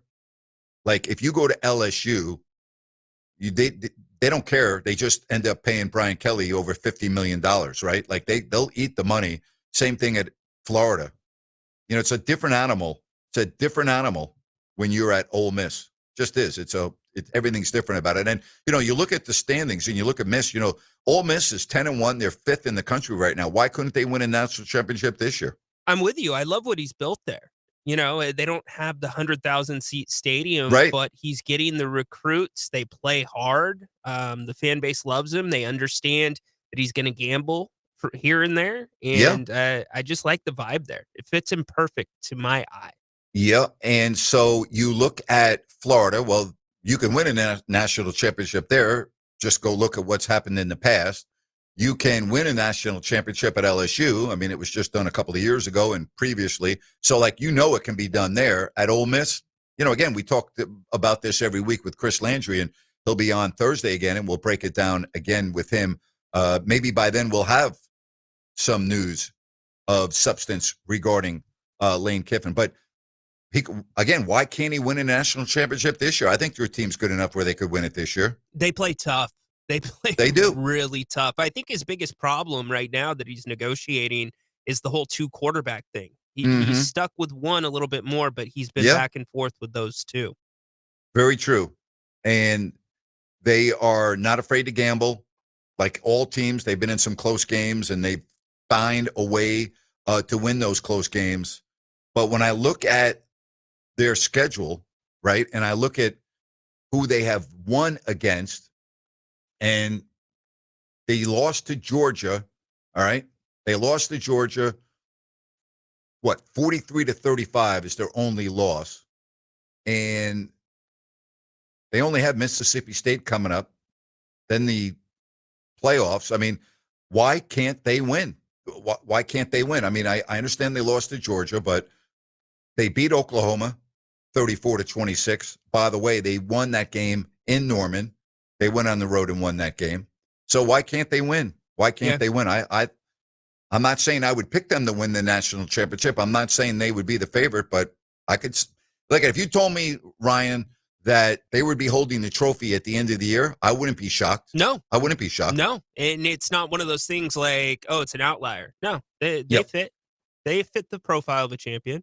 All right, I want to stick on football. You're a big Seahawks fan. Yeah. So what is it about Darnold and the Rams? We saw it last year twice, and in the playoffs, he had a similar game last year in the playoffs that he had yesterday. These reads, these were bad reads, bad throws. 3 of the interceptions were just like, what are you looking at? What are you doing? Which is so uncharacteristic of him based on the games that he played last year. And up to this point this year, that didn't look like the same quarterback to me. No, the Rams, they take away the easy passes. Yes, they do. Sam Darnold thrives on. They throw you some very difficult reads. They'll roll stuff out, roll linemen back once in a while, and it forces Darnold to fit balls into windows that aren't really within the Seahawks offense. That's a play that gets called maybe once every few games, not a play that's called every game. And conversely, the Seahawks like to play from ahead, Grant. They don't like to play from behind. They are not geared to play from behind, which puts more pressure on that quarterback. So, with everything that we just discussed and the 4 interceptions, the Seahawks still had a chance to win it at the end, albeit a long field goal of 61 yards. Yeah. I look at like, wow, wait a minute. We turned the ball over with 4 bad picks, and we only lost by 2 points? Tells you how good the defense is Exactly. in the run game. And credit to the Rams, too. Did you see what the Rams did the play before the field goal? When Darnold barely got the pass off, they dropped all their linemen. Yes. Into coverage Mhm. because the Seahawks only had 5 seconds on the clock and they needed That's to get right. down That's right. with that catch and get in field goal position. So I just think it's one of those bugaboos that he's going to have to get over, but that defense isn't going anywhere. No, their defense is really, really good. And I still think Seattle can win that division. Okay. I really do. But I don't know if Darnold can beat the Rams. I don't know if it's in his head. I don't know what the deal is. I mean, it's just such a different look. And I do give credit to the Rams defense. I think you make a very good point there. But still, I need a better performance from my quarterback in a big game. Got to have it. I'm with you. And, tight end is so important to what Sam Yes. Darnold does. I believe the Seahawks tight end was out. Their starter. Could be wrong there. But you've got to, if you're the Seahawks, to me, you've got to stretch it down the field a little bit more, because if you do that early, that's going to open up those comfortable windows that you want in the second quarter and the third quarter. And that's what gets Darnold in rhythm. All right, so here's the schedule for Seattle. All right, at Tennessee, I got to figure they're going to win that. Minnesota at home, I got to figure they're going to win that. At Atlanta, I got to figure they're going to win that. Indianapolis at home, flip a coin. Rams at home, right after that. And here's what I don't like. Thursday night football. Okay? Hate that. I hate that. Hate that. So Thursday night football against the Rams, then at Carolina, at San Francisco. And that game against the Niners could be huge for both teams. Could be huge for both teams. So if I'm looking at Tennessee, home Minnesota, at Atlanta, and Carolina as 4 wins, and again, they could lose. I mean, that's the way it goes. But if I look at that as 4 wins, your 3 remaining games that, to me, are toss-ups: Colts at home, Rams at home, at the Niners. Agree or disagree? Agree. You've got to get 2 of 3, preferably the divisional games. But Yes. I worry about the Atlantas. I worry about the Panthers, because you never know which of those teams is going to show up on any given Sunday. And who knows with the Niners? They're catching momentum. They got the Arizona bump yesterday. Yeah, but when you say they got momentum, I heard the same thing from a national member of the media, and I can't remember exactly who that was. But they got blown out last week against the Rams. So, like, where do we start with momentum, or where do we end with momentum? They beat a bad football team yesterday. Yeah, but they're getting guys back. Kittle's Yeah, back fair, now. okay. You're getting Brock Purdy back. They both looked fairly good yesterday. Now, that's where Shanahan's going to have to make the adjustment. He's going to have to find a way to get this offensive explosive. And I don't know if Brandon Ayuk figures into all of that. He still has not played this year. You got to keep Pearsall healthy, but that side of the ball has got to, for the first time, pick up the defensive side of the ball in the Shanahan era. Rams, Seahawks, when you look at 8-2, 7-3, San Francisco, 7-4. Here's another thing I love about all of these teams that we're talking about. They all play well on the road. Rams 4-1, Seattle 4-1, Niners 5-2, all on the road. It's a great point. They all play well on the road. And so keep that in mind. But what we do know, Darnold does not play well against the Rams. Purdy does. And the Rams, listen, I know the Rams are 8-2. If I'm looking at this right now based on health, based on offense, defense, and special teams, do I still, I know they're ahead in the standings, but after watching the game yesterday, do you think the Rams have a better football team than the Seahawks? I don't. I don't either. I think the Seahawks still have the better football team now. The Rams can have a better football team on some days because of their run game. If they get Kyron Williams going, that opens everything up. I respect the defense. I still think the special teams are a little bit questionable there. I think Seattle, and I'm not being a homer, is still a better all-around football team. Tomorrow, I will have my top 5 teams and my bottom 5 teams. That's coming up tomorrow during the show. Cody might not sleep tonight. Who might sleep? Cody might not sleep tonight. Oh, I already told you. I already told you. If they beat Kansas City, I would put them in my top 5. I told you that.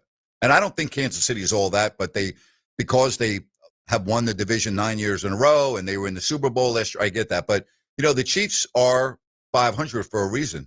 They're 500 this year because they're just so-so. All right, so here's your bold prediction of the day. You ready? Ready. Okay. The Kansas City Chiefs right now are 5-5. They play the Colts at Dallas, Houston at home, Chargers at home, at Tennessee, Denver at home, and at the Raiders. Will the Kansas City Chiefs make the playoffs this season? Yes. They're going to be a wild card that nobody's going to want to see. Say those teams again. Not that hard. Okay. Well, when you look at their spot, all right, they're 9th right now overall. Okay. They are behind by tiebreakers, Houston, and they're behind Jacksonville by a game. The Chargers are 7-4. So let me read the schedule again when we talk about the Kansas City Chiefs. And I want to get some feedback here at 916-779-0929. You can say yes, they'll make the playoffs. No, they won't on the text line at 916-779-0929. All right, here's the schedule again. Colts at home. Okay. Yep. At Dallas, Thanksgiving. Houston at home. Chargers at home. At Tennessee. Denver at home. At the Raiders. The Denver and the Colts games are your only hard games. The Chargers are trending down right now. Houston's a hard game because their defense is really, really good. Okay. Defensively, they can keep you to under 10 points. I will say one thing. I know Houston's 5-5, and I get all of that, but their defense is for real. Okay. Fair enough. Should be. D'Amico Ryans. All right. What about the Chargers? I think the Chargers are trending down right now. Got blown out yesterday. No Joe Alt. That makes things hard, Napes. How about you? I'm with you on the Chargers, and I think the offensive line is going to be the reason why they're going to be down and out as well. And when you think about the Chargers and their hot start, their offensive line is just too much to overcome. I'm with you on that. I think the Chargers have some real issues. Listen, they not only lost yesterday, they lost 35-6.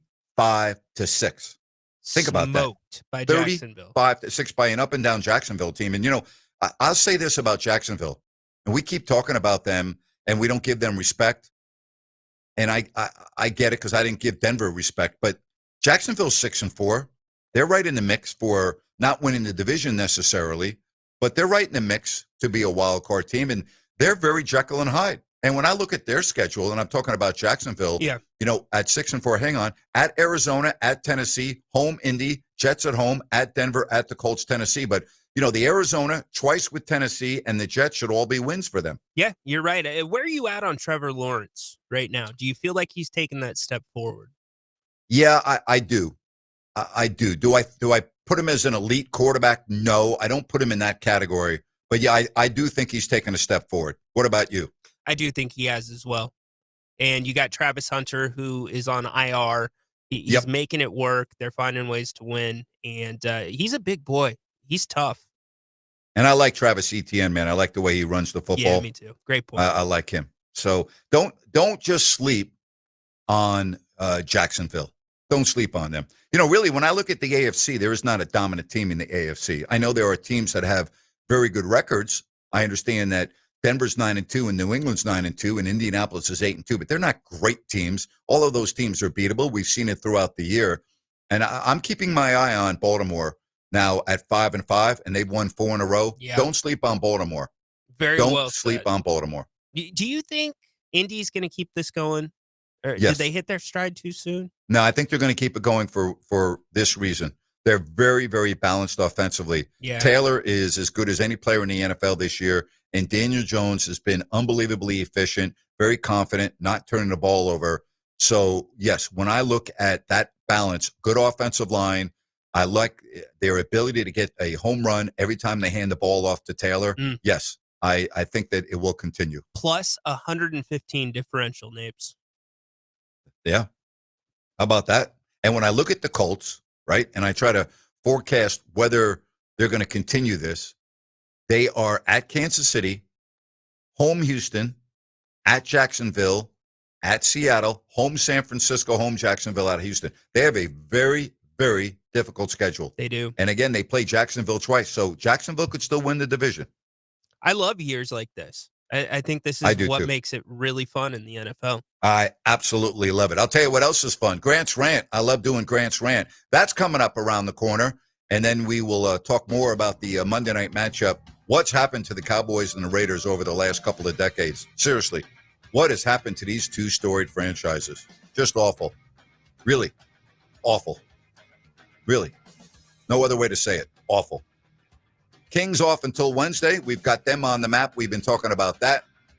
But Grant's Rant to start off the third hour of the show. Hope you're doing well. Hope you had a great weekend. I love being with you. Love Mondays in the fall. Other time of the year, hate Mondays. Right now, love it. Fox Sports Sacramento.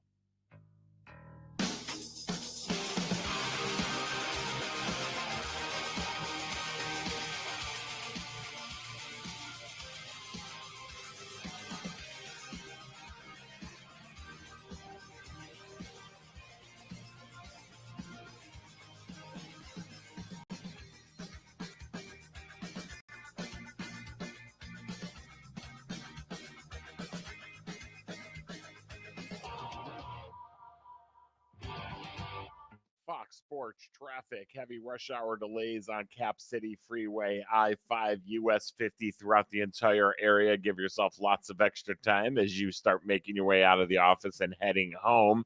No really new reported problems in the way of accidents or disabled vehicles on the major arteries throughout the entire area. You're just dealing with some heavy rush hour delays, and especially on US 50 in between Howe Avenue and Exposition Boulevard. With twice an hour traffic, I'm Andy Bass for Fox Sports Sacramento. For nearly all of us, our home is our biggest investment. And just as important as what it looks like on the outside is what is happening on the inside. How long has it been since you had your home's electrical integrity checked? Whether your home is 10 or more years old or even a newer build, the safe rule of thumb is to get the electrical inspected at least every 5 years. At Gabroods, electrical work is all we do. We're the area's recognized experts. Panel replacements, whole house fans, generators, solar, and more. But home inspections are what we do most often. Whether you have a difficult electrical situation or it's just time to ensure your home and family are safe, call locally owned Gabroods for our thorough 12-point expert inspection. Gabroods, serving our Northern California neighbors for more than 30 years. Gabroods, G-U-B-R-U-D-S. Call the good dudes at Gabroods, G-U-B-R-U-D-S, Gabroods.com. Need new tires? Now through November 30th, save $100 instantly when you buy a set of 4 Bridgestone Weatherpeak tires. Save $70 instantly when you buy a set of 4 eligible Bridgestone tires, or buy a set of 4 eligible Firestone tires and save $60 instantly. Only at Express Tires. Express Tires, 7215 Watt Avenue. Offer valid November 1st through November 30th, 2025. Cannot be combined with other offers. See store for details.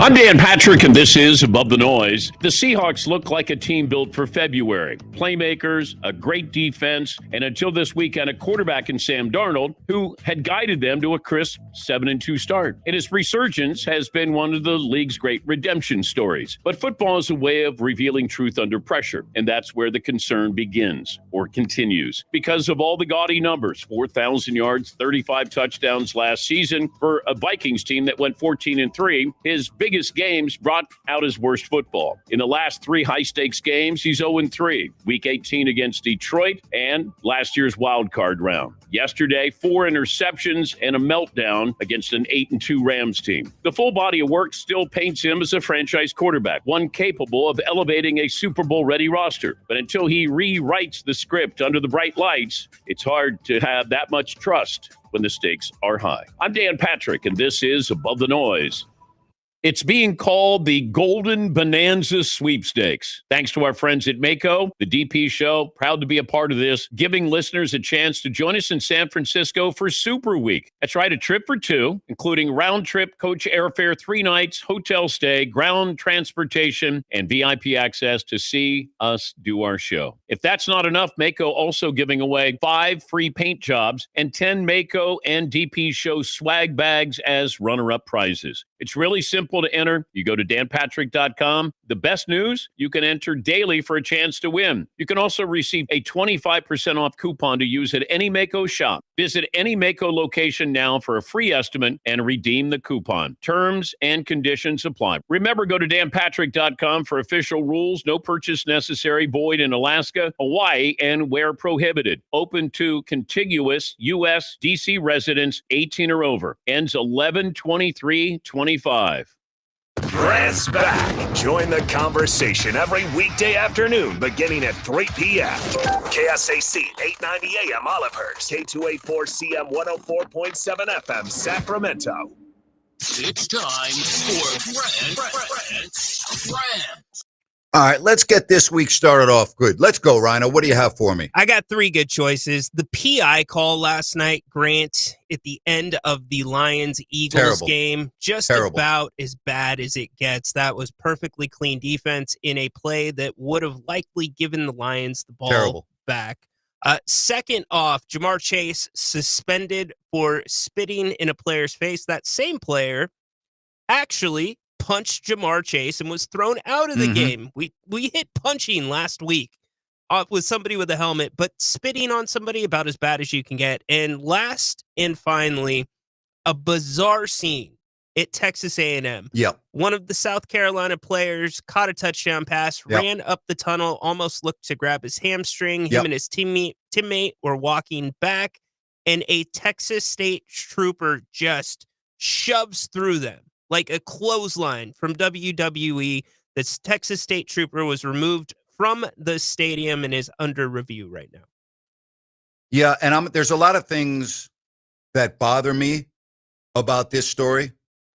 And first of all, they did the right thing by removing him, okay, as he was caught bumping into, I think you exaggerated a little bit, to be honest with you, but you know, that's fine. It was an aggressive bump into Nick Harbor, and it was on video, and it was wrong, okay? It was flat out wrong. It was in the tunnel, and there's no excuse for it, period. No excuse for it, and they did exactly the right thing by removing him from his game detail, and a further investigation is going on. All right. The statement was our office is reviewing blah, blah, blah, and we don't tolerate this, all of that. Okay. I'm not going to read it word for word. You understand what it is. You know what bothers me about this? I'll tell you what bothers me about it. LeBron James. Why do we have to have LeBron James weighing in on an incident at a Texas A&M, South Carolina football team?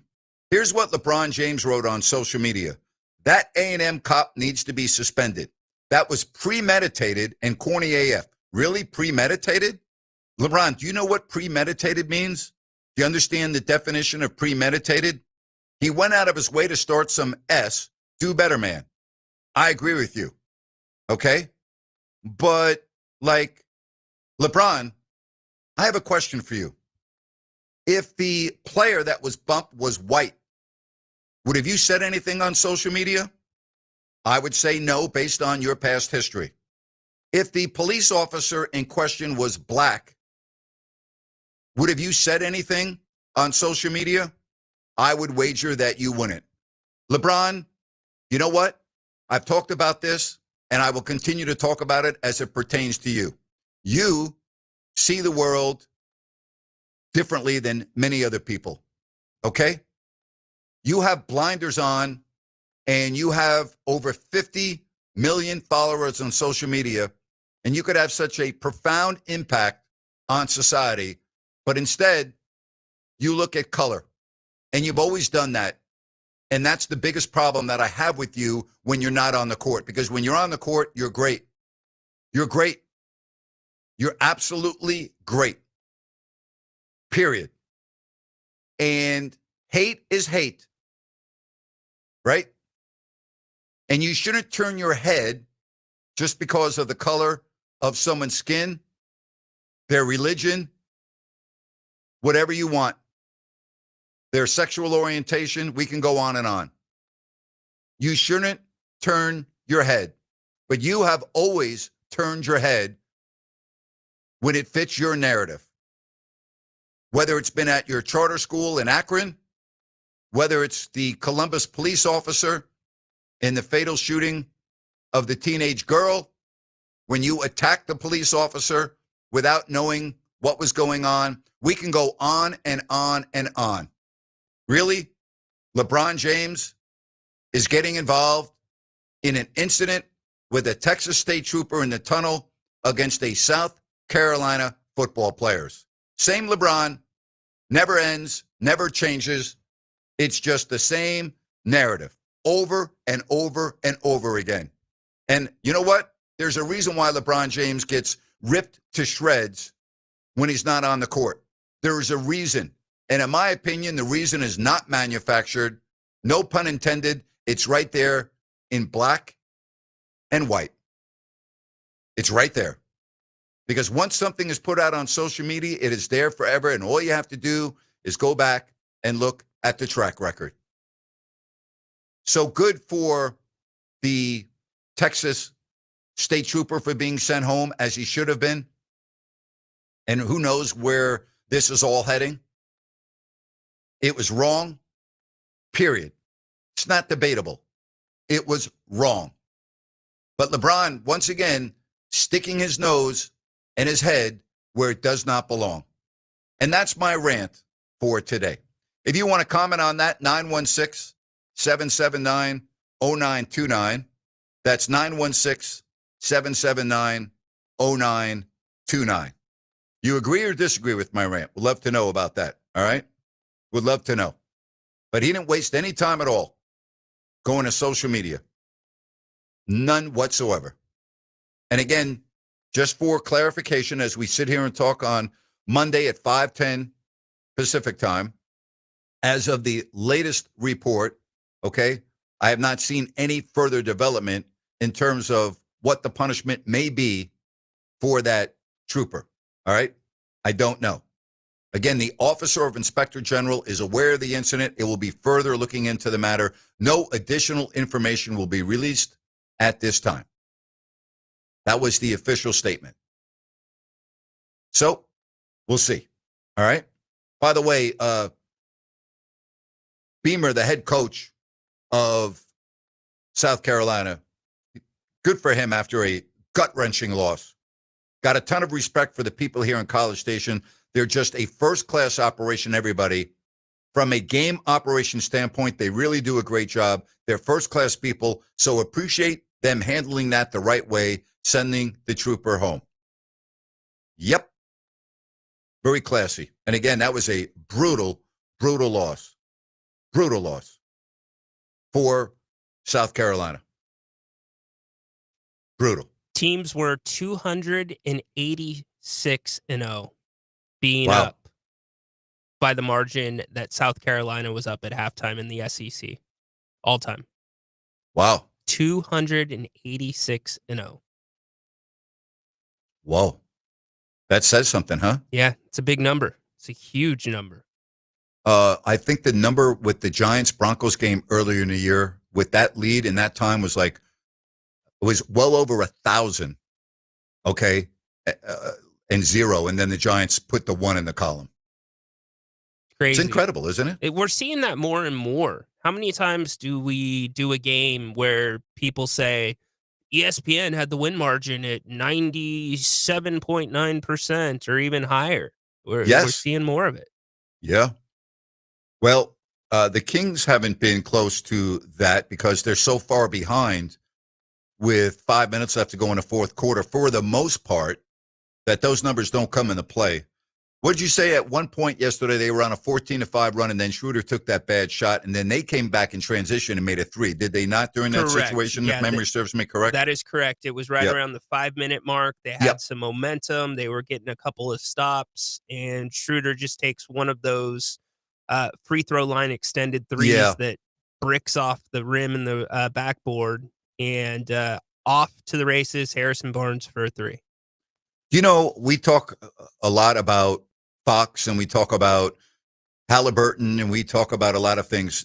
You know, the Sacramento Kings have not been the same team since they traded Harrison Barnes. They just haven't. No, they haven't. There was just a level of stability there. There was, you know what the word is, Grant? Consistency. Yes. Yep. And he provides that wherever he goes. You will not find a more professional athlete. You just won't than Harrison Barnes. And oh yeah, by the way, he's pretty good. I thought he was so underappreciated here for most of his career. I really do.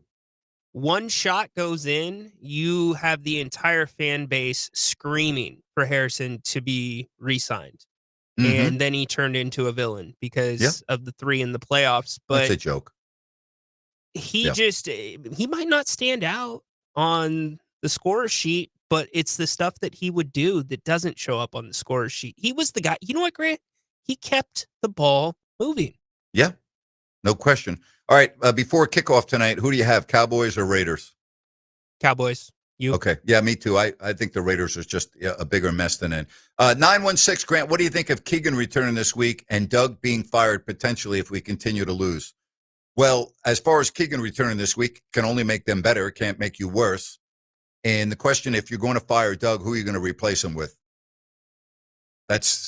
You'd have to give me a name of who you're going to replace him with. What I do know is if you keep losing every game by double digits, you have to make a move at coach. You can't keep the coach. You just can't.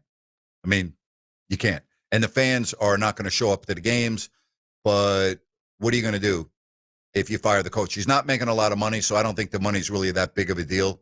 They got off the hook with Mike Brown when he signed with the Knicks.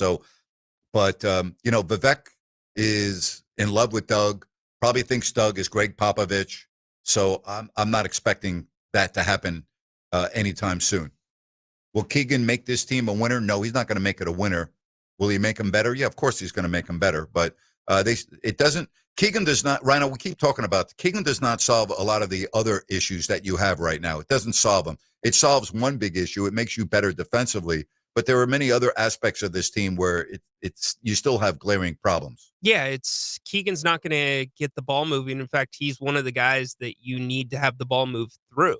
Yes. And maybe he gives you a 3 here, a 3 there, but that's where it might change. And Grant, I'll kick it back to you. Maybe this is where you begin to see the minutes come down a little bit for DeMar DeRozan. Boy, I hope so. I really hope so. Hey, DAS Mechanical, I love talking about them, this family-owned business. And we talk about HVAC retrofit and service specialist. They are awesome. Again, that is their specialty, HVAC retrofit and service. Now, they also do new systems, ideal for homeowners, businesses, for commercial maintenance. I've talked about Nick Delancey, their owner, who I had a long talk with and sat with him at lunch. And I wanted to learn his business model. And then after, talking with Nick and getting an understanding of his background and his business, and then I spent time looking at all of their 5-star reviews and their numerous Best of the Best awards. It all clicked. I was like, oh, okay, I get it. And now I know why I would use DAS Mechanical as well. Family owned and operated. And again, they serve Sacramento and Placer counties. And don't forget HVAC retrofit and service specialists. Go to dasmechanical.org, D as in dog, A, S as in Sam, mechanical.org, and take advantage also of their $69 winter maintenance check right now through the end of November. You can schedule everything online. So easy to do. Have DAS Mechanical do your work. You will not be disappointed. That's dasmechanical.org. Kickoff coming up, Monday Night Football, Kings and OKC on Wednesday. Your phone calls, your text messages. When we return, Fox Sports Sacramento.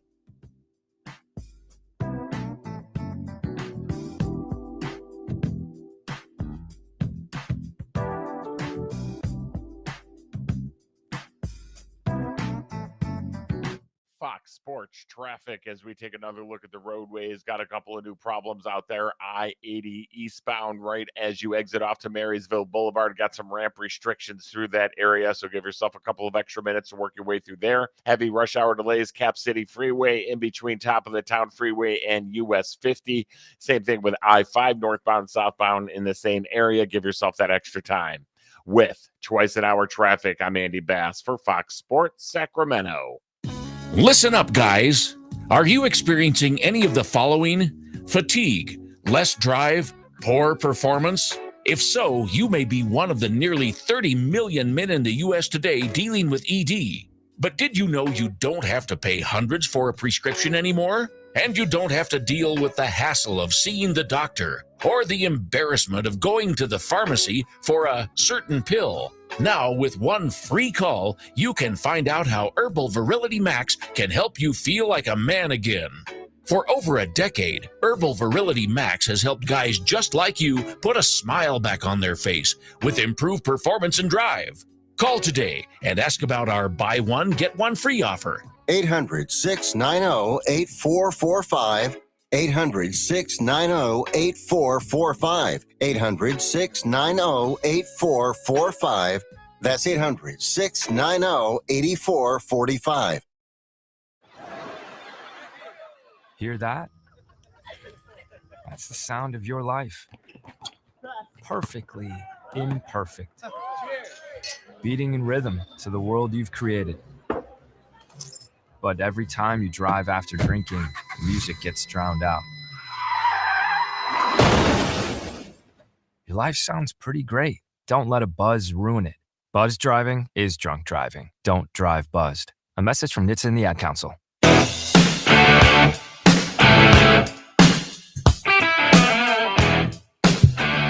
Back with you on Fox Sports Sacramento. Vegas hosting the Cowboys and the Raiders. Reiner, you think there have been some adult beverages consumed leading up to this one? You mean beginning yesterday or today? And I laugh, but you know what I really hope with these passionate fan bases, they can get crazy. I really hope that I'm not looking at video after the game and tomorrow of brawls in the concourses and in the stands. I really hope not. I really mean that. Yeah, Grant, I don't remember seeing a lot of videos like that from Allegiant. And you would think that would be place number one because of the city in which it's located. But in my experience, Raider fan usually kind of gets it. And I've never been to the Black Hole, but I have a lot of friends that are Raiders fans, and I've been around a decent amount of Raider Charger games in San Diego. You know why I don't think you see it a lot in Vegas?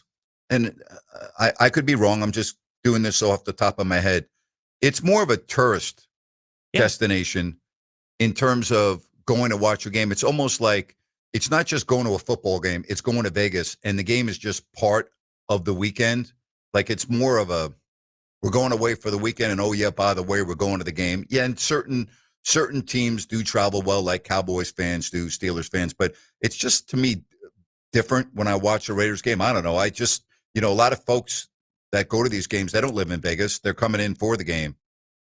Yeah, and you're paying a bigger price to get in the door in Vegas. Are you ever? The stadium is not as big as some of the other stadiums. So I think that plays into it. Whereas at SoFi, you have a much bigger stadium where you're not paying as much of a price for season ticket holders selling their tickets to get in. So if you're a casual, you get more of those there. I saw a video today of the construction going on for the ballpark for the A's. That thing's moving along. They are really moving along there. I know a lot of folks in Sacramento still think that it's not going to happen. It's going to happen. Okay, it's being built. It's going to happen. And even if it didn't happen, they wouldn't be staying in Sacramento. So, like, I don't know why the Sacramento baseball fans still think that the A's could stay in Sacramento. They're not staying in Sacramento. They're just not. I mean, you got to wake up. It's not happening. When you imagine opening day in Las Vegas, what are you picturing? What do you mean? What am I picturing? I mean, it will be sold out. You think it'll be sold out, full house? Okay. Oh, yeah. It will be completely sold out. But what will it be in June and July and August and September? Are there going to be 10,000 people at the games? Well, it depends how you measure it. I mean, even if there is 10,000 people at the games, that's not that far off for a lot of other teams. For day Sure, games. it is. 10,000 for a game? Yeah, it is. It'd be, yes, that would be way off. For an attendance? Yes, it would. You're towards the bottom of the league, but you're not Yeah. the only team there. I'm saying. Well, Tampa's in that same boat. Right. Of course, they're in the same situation, having to play in a minor league ballpark because of the damage to their stadium. So, yes, absolutely. That's another team that needs to move. The Marlins, they're Terrible. Really, But you know really how many bad. Marlin games I've been to where, like, there's nobody there? And I Right. go there when my umpire friends are in town, and I go watch them call the game. And literally, like, if there's 5,000 people there, you're like, wow, there's 5,000 people at the game. Yeah. So there is some cities like that. Baseball to me seems so slow for Vegas. Everything that works in Vegas is fast action. It's hard hitting. It's exciting. And baseball, for the most part, unless it's playoffs, isn't that, Grant? I don't see it. I mean, the Vegas Golden Knights sell out every game. They put in an exciting brand. They're a winning team, and it's hockey. And their tickets are through the roof in terms of price, but they're full every night. It's very difficult to get tickets to go see the Golden Knights, but they were good from day one. They went to the Cup their first year. Hockey is an exciting sport to go watch. They have tremendous support in Vegas. I mean, they have a true home ice advantage. Well, we thought that it wouldn't be that, but they have had a tremendous home ice advantage, I think better than anyone could have expected. Now, my question to you is, if the NBA were to go to Vegas and share the same arena as where the Knights play, do you think that they would have a good home court? Do you think it would be sold out every night like the hockey team is? Yeah, I do. I think it would be. And I don't think the NBA would need to do what the Knights did. I think the Knights embraced Vegas as much as Vegas embraced them.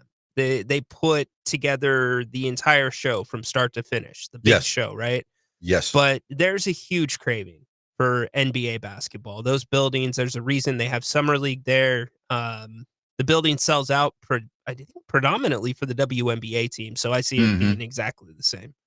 The other thing about Vegas, and I know this because, one of my very best friends put that whole team together and runs their franchise. One of the big things that was super important to their owner and filtered through George is that when they went to Vegas, they were going to make it known that they were going to be completely ingrained in the community. And they went above and beyond in that aspect of promoting hockey in Vegas and firmly aligning themselves to the city, where it wasn't just like, we're obligated to make these appearances and do this. They made it their goal to completely have the city embrace them, but it was going to be a two-way street. It wasn't going to be a one-way street. And they did a great job in marketing their sport to a fan base and a community where there were some skeptical people there, but they did a phenomenal job with the community. I mean, you want to talk about a true success story about how to do it the right way? Look at Vegas, because they did it the right way. Amen. And it shows. It absolutely shows. Yep. Yeah, they did a phenomenal job there. Hey, if you want to get in on the program, 916-779-0929. I guess it goes back to the same old question, Ryan. We're not talking about a big market, even though we have the casinos and we have a lot of money there. Is that the locals won't go to the games? And is there enough money? Is the city big enough to support both the NFL, the NHL, and for now, Major League Baseball, without even talking about the WNBA for a minute? Is there enough to support another professional team? And then if that's the case, okay, if that's the case, would you be able to have a fourth team in there? Yes, they are, because of where you're at. You're the gambling capital of the world. You're possibly the marketing capital of the world. So from a corporate standpoint, you're going to have more than enough support. 'Cause you're going to be wanting to get people comps and such. You're going to have imaging everywhere. I do think it works. I just think that's where, if it's going to tail off, it's going to be on the baseball side of things. All right, 916-779 0929. Did you just see the shot of Tom Brady at the game? I did not. Was he in the booth? So they had Tom Brady on video talking to Jim Gray. All right, and they were laughing. And Jim and Tom have had a show on Westwood One when Tom was a player in the NFL with both the Patriots and the Bucks every Monday night. So they had a segment. It was sponsored. They had a big deal. And so I worked with Jim for a couple of years, both with the Raiders and with the Kings. And I've always said this about Jim. So Jim could interview anyone in the world and ask questions that you and I would not be able to ask, just because we're not as good as him. That's all he can do. He can't do anything else. Jim Gray is the least talented network person I've ever worked with. I've never worked with an individual less talented than Jim Gray, but a phenomenal, great interviewer. Like he's in the Larry King, I guess, class of interviewers. But in terms of talent, like in terms of broadcasting, I don't know if I've ever worked with anyone less talented than Jim Gray. When I did the Raider games with him in the early 2000s, he would be the host and sidelines, and I'd be in the booth with Jim Plunkett before the game, and we're trying to record our open, and we would look at each other, and we were like, "Are you kidding me? Like, this is embarrassing." Like, seriously, we would literally look at each other and then go, and Plunk's funny. Plunk would make all kinds of comments. We were like, "This is embarrassing." Like, just to do an open, okay? Like a basic open. Welcome to the Oakland Coliseum, where tonight it's the Raiders and the Seahawks and, blah, blah, blah, blah, blah, blah. Calling the game tonight, Grant Napear, Jim Plunkett, Artie Gigantino. It would take 5, 6, 7, 8 takes. I've never seen anything like that before. And I've been in this business and I've worked with a lot of people. And I used to say to myself, how can a guy that's been on network TV, who is a household name in the world of sportscasting, who, again, has a lot of people perceived to be arrogant. He's not arrogant as a person. I know him very well. But in terms of talent, and he's a really nice guy. I know Jim, and I would say it if he was sitting across from me. I don't care. I've never worked with somebody of that status has as minimal talent as Jim Gray. I just couldn't believe it when I worked with him in the Raider games, and then the same thing with the Kings games. Couldn't believe it. Could not believe it. I guess you could call him a specialist. That's exactly what he is. He's a closer on a baseball team that comes in and you got to get 1 or 2 outs. That's what he is. I know a lot of people point to the Pete Rose interview. Right. I have just not ever been a big fan of Jim Yeah, a lot Gray. of people aren't. Yeah. And no disrespect, never met the man. I just don't enjoy his work. Yeah, no, I understand. A lot of people feel that way. A lot of people feel that way. It's just that I've worked with a lot of people in this business. My paths have crossed with a lot of very, very well-known announcers, both in radio and television.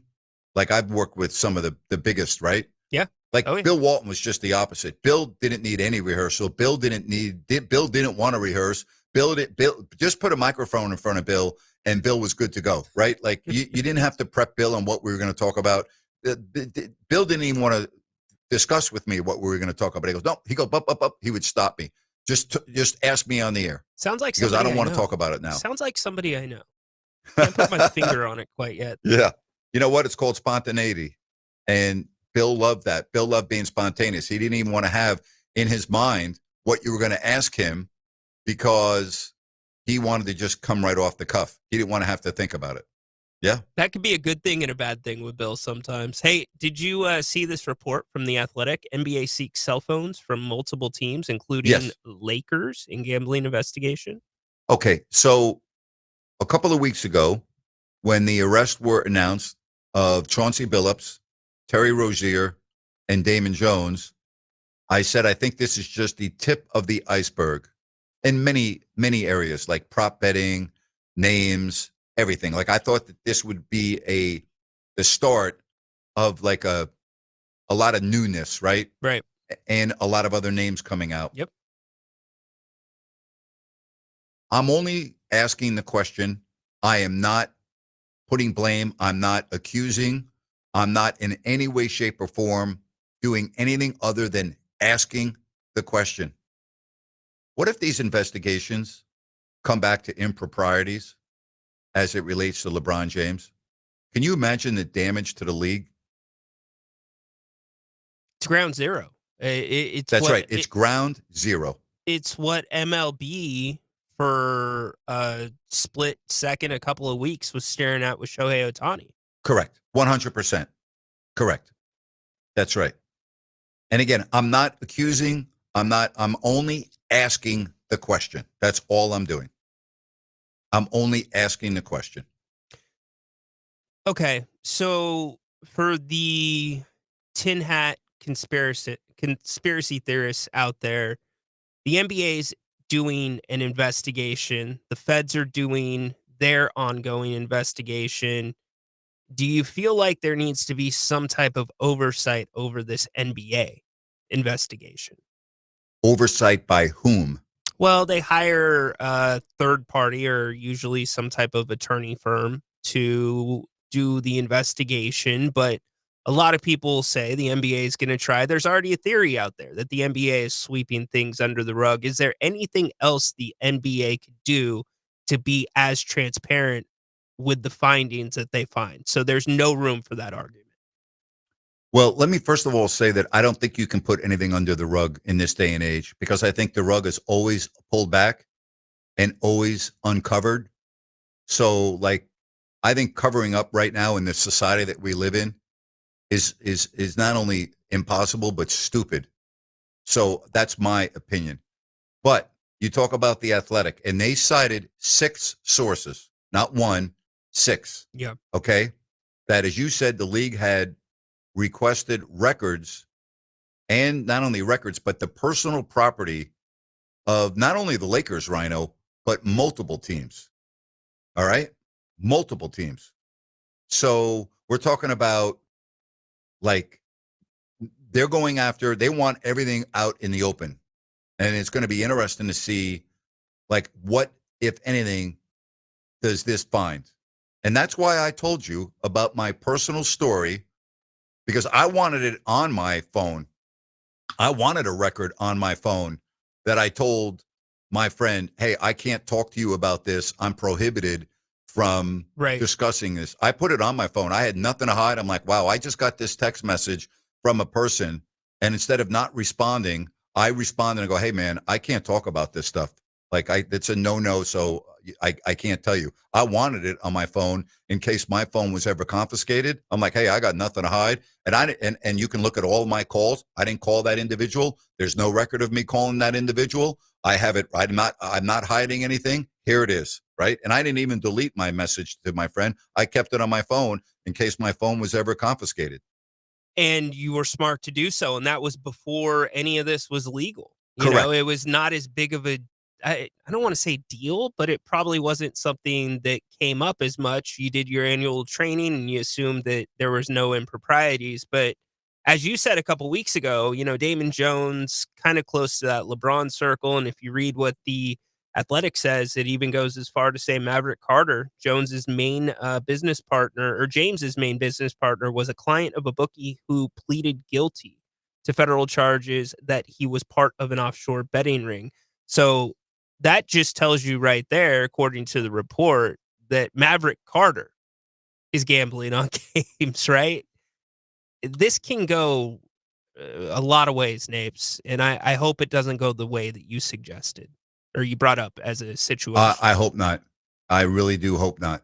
But again, we're talking about they said at least 10 Lakers employees are being asked to surrender their phones and phone records. So the assistant trainer and the executive administrator were both mentioned by name as already surrendering their phones per the Athletic. By the way, no one has been charged with a crime with the LA Lakers, okay? And we will just have to wait and see. I'm talking about current LA Laker employees.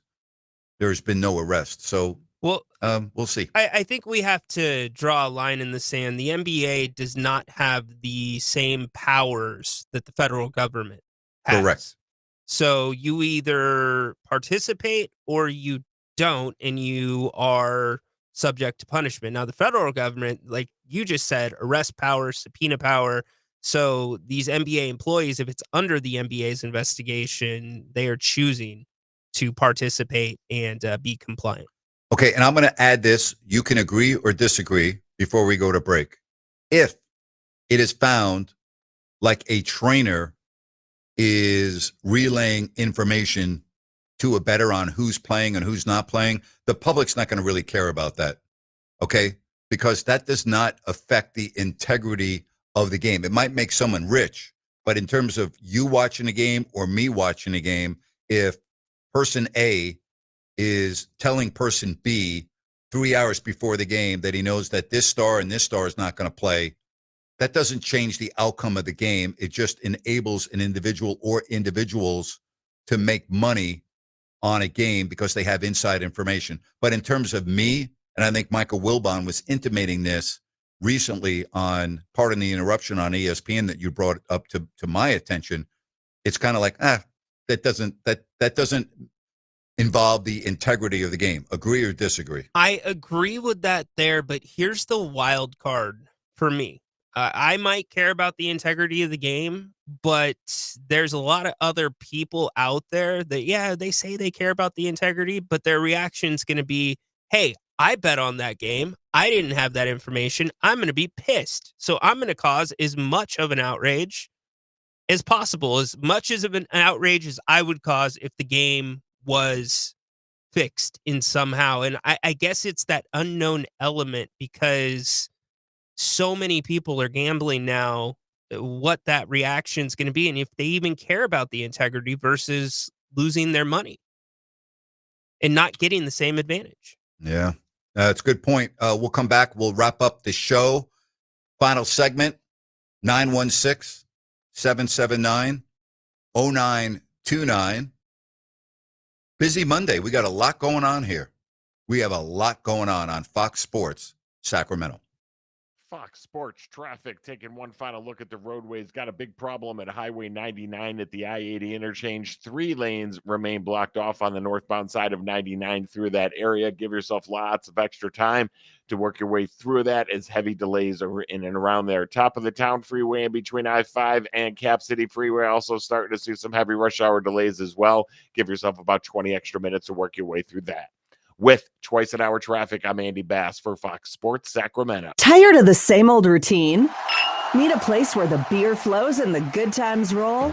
Then head to Fieldhouse American Sports Pub, 1833 Fulton Avenue. Family owned and operated, so you know you'll feel right at home.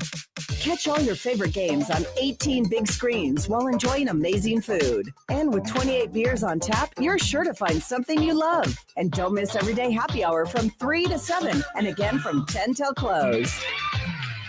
Looking for more than just the game? Trivia Tuesday starts at 7 p.m. And there's Mario Kart and bingo nights for even more fun, too. There's always a blast happening at Fieldhouse. Whether you're looking for a place to watch the game, grab a bite with the family, or just unwind with friends, Fieldhouse is the place to be. Fieldhouse American Sports Pub, 1833 Fulton Avenue. Bring it to the house.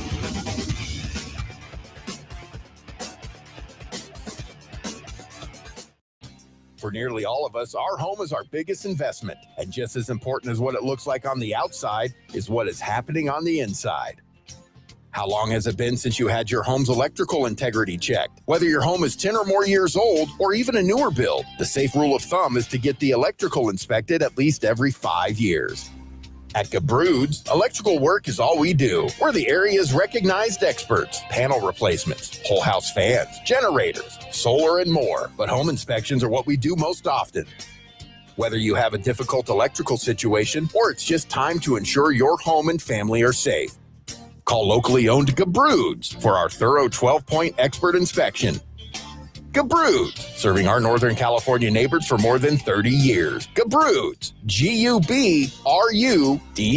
Call the good dudes at Gabroods, G-U-B-R-U-D-S, Gabroods.com.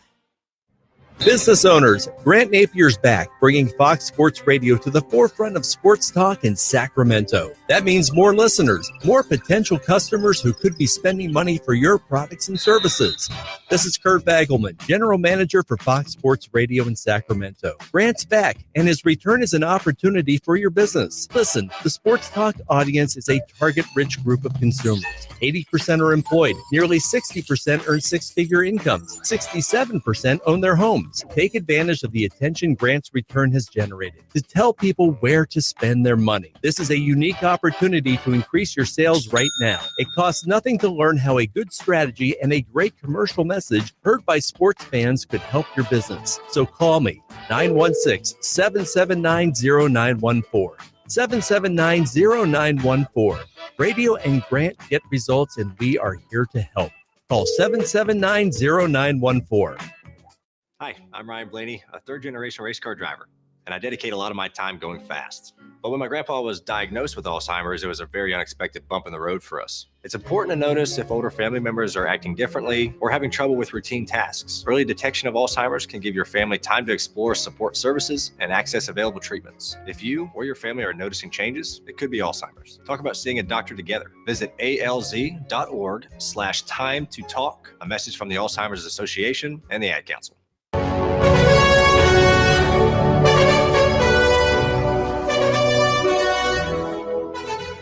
Final segment, 916-779-0929. Let's get to some phone calls, and we say hello to Lynn. Lynn, welcome. How are you? Hey, Grant. How are you doing? I'm good, buddy. What's happening? The one thing I thought was interesting was talking about perception. And, of course, you know who Roger Penske is, right? Sure, of course. So, basically, Penske owns the IMS and the racing series. And of course he has a team, so he kind of just do a separate, whenever he purchased the track and the series, he kind of left it for his number one guy to run it. This year at the Indy 500, they got caught doing a thing they shouldn't be doing with the back end of the car. And basically the president of the league pushed two cars back, but Roger was so, want to make sure the perception was so right with the other owners that support his series. He fired the president who's been with them for like 25 years, who got Penske back to where it was, the number 2 guy and the number 3 guy, just for perception. And that's what the NBA needs to do. Like, I think what Ryan says, they need to get outside people to take a look at this. Yeah. And Well, they are. say, They are. Hey, NBA. They are. This is being looked at by a lot of the different outside. entities, but yes. And listening to what's going on, and like you said, if that goes back to him, to that guy, it's like dark zero. And what would you think if you're like NBC and Prime, who just spend billions of dollars to start broadcasting NBA games? So that's what I want to know. It would be a disaster. It would be, Lynn, it would be a disaster in that regard if the ongoing investigation and what we're reading about ends up revealing some big name players. If it's deeper than we originally thought, this is not going to be good in any way, shape, or form for the NBA. And let me go over to the NFL. What is up? Who is real? Who is not? The Chargers. I thought they were looking pretty good. I know they got some injuries, but man, that was really bad. And Buffalo looked like a totally different team this week. It's just like you cannot figure out who is good and who is not. And everybody's talking about the Colts. They still got 2 games against Jacksonville. It's going to be interesting to see how good the Colts do, because the Colts has a pretty tough schedule. And who would have ever thought the Bears, as of today, is the top team in the North? It's just the best NFL season I can remember in a long time. I'm with you. And I'll tell you about the Colts, which is very interesting. Yeah, they're off to that great start. But as you said, their schedule, they're at Kansas City and they're on life support. They have to win. Then they're home against Houston with a good defense, at Jacksonville, at Seattle, home San Francisco, home Jacksonville, at Houston. So, yeah, this is a very difficult stretch coming up for them to end the season. No doubt about it. And I got just one comment for Ryan. Ryan, I hope your quarterback does better than he did when he was playing for my favorite team, the Minnesota Vikings. Oh, wow. Lynn, I got a question for you. Are you going to Vegas for the F1? No, because I'm getting ready to take my amazing wife to Germany. Wow. So we are flying out that week and flying out on Thanksgiving, and I will have to give you a call to say hello one more time before I take off and leave. But yeah. How long are you going for? How long are you going for? So going to Frankfurt for a couple nights, down to Stuttgart for 2 nights, and over to Strasbourg, France for a couple nights. Oh, good for you. So That's looking awesome. Forward to it. Good for you. Looking Pack some forward to warm it. clothes. Yes, we do. Hopefully, I can handle the cold. I really don't care for when it rains, but I'm hoping the weather will be somewhat nice as it could be for Germany. You going on? And, I'm going to Christmas. Go ahead. Go ahead. No, you going on I'm going to Lufthansa or Christmas United? market, going on United straight in from San Francisco to Frankfurt. So that's Okay, kinda nice. 10 hours. And I'm going after your favorite holiday, after Thanksgiving. So I think you can accept my Christmas because it's after Thanksgiving. Yes, you know what? I It's just put that fine. in Once there. Thanksgiving here, we're all in. That's good. You're going to love it. Have you been there before? Back in 22, we did another trip, and we did Munich, Rothenburg, and Nuremberg. I've been trying to do traveling for my wife. She got diagnosed with a pretty bad disease back in the mid-2000s, and I stopped really kind of watching sports, doing a lot of focusing on traveling and try to do some cool stuff over the years. You're a good man, So Lynn. this is You're a good man. for my amazing wife. Been married 34 years, and I mean she's makes me who I am. You're a good man, Lynn. I appreciate that. And if I don't talk to you before that, have a great trip. Be safe. And I think that's outstanding. Good for you, buddy. Give yourself a big pat I'll on the try to back. call you.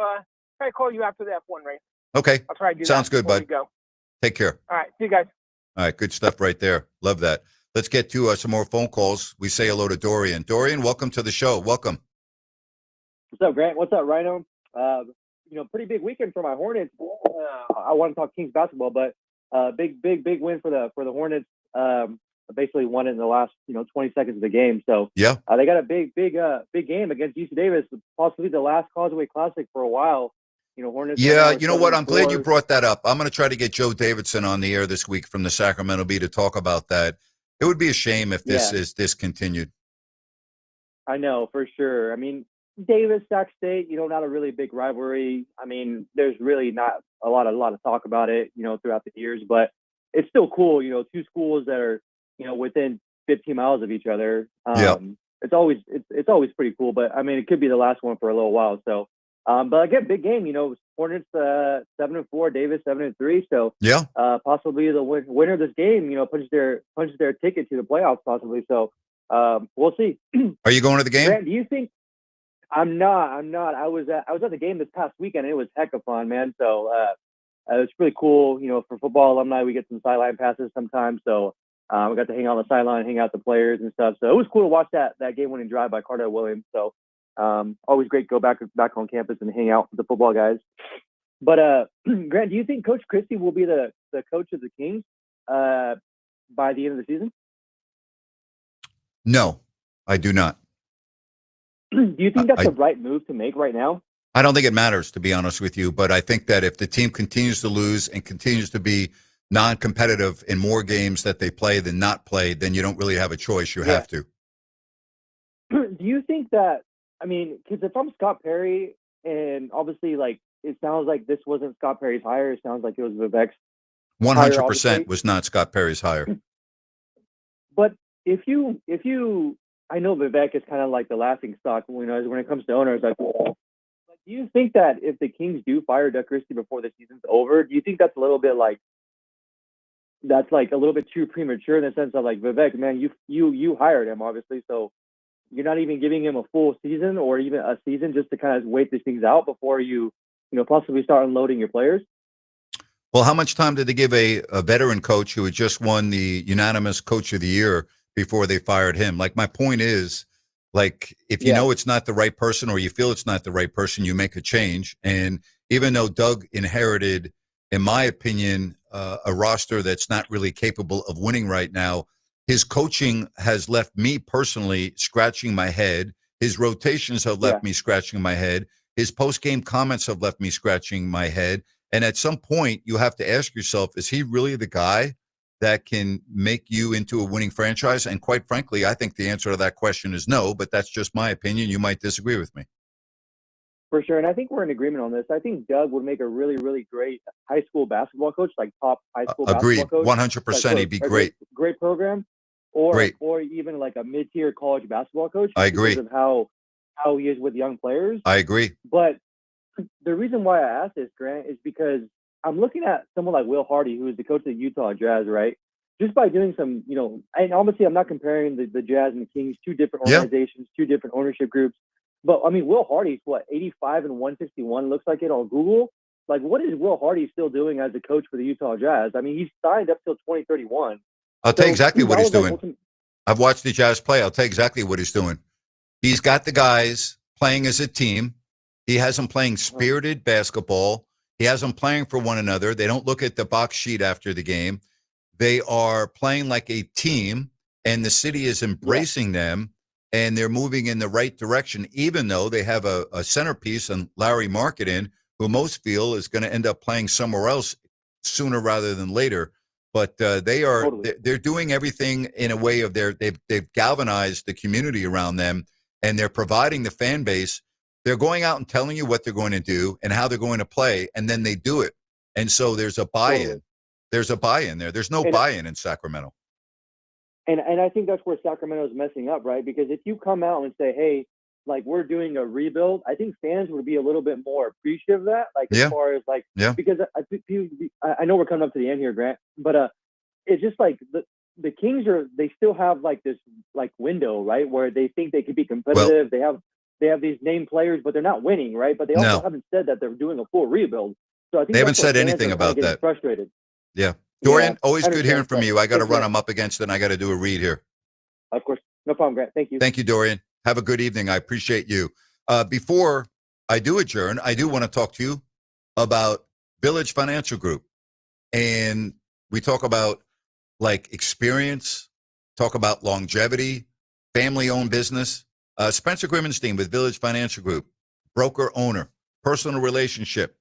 I've known him for 25 years. And I've done business with Spence, and I have friends that have done business with Spence. And I'm very comfortable in telling you he will do a great job for you, whether it's a home equity line of credit, buying a home, selling a home. He's very creative when it comes to financing. I actually think he's a specialist, and he has access to private money. Give him a call. Give him a shout. Text him if you want. 916-805-4868, and be sure and call for the investor special. And if you go to their website, vfgloans.com, you'll find over 9,000 properties available. It makes sense to call Spence at 916-805-4868.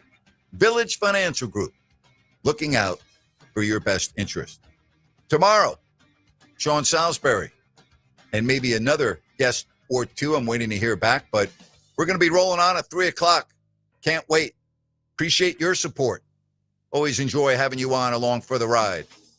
For Rhino in Sacktown, Grant Napear saying so long for now. If you missed hour one, it's coming up next right here on Fox Sports Sacramento. Bye-bye.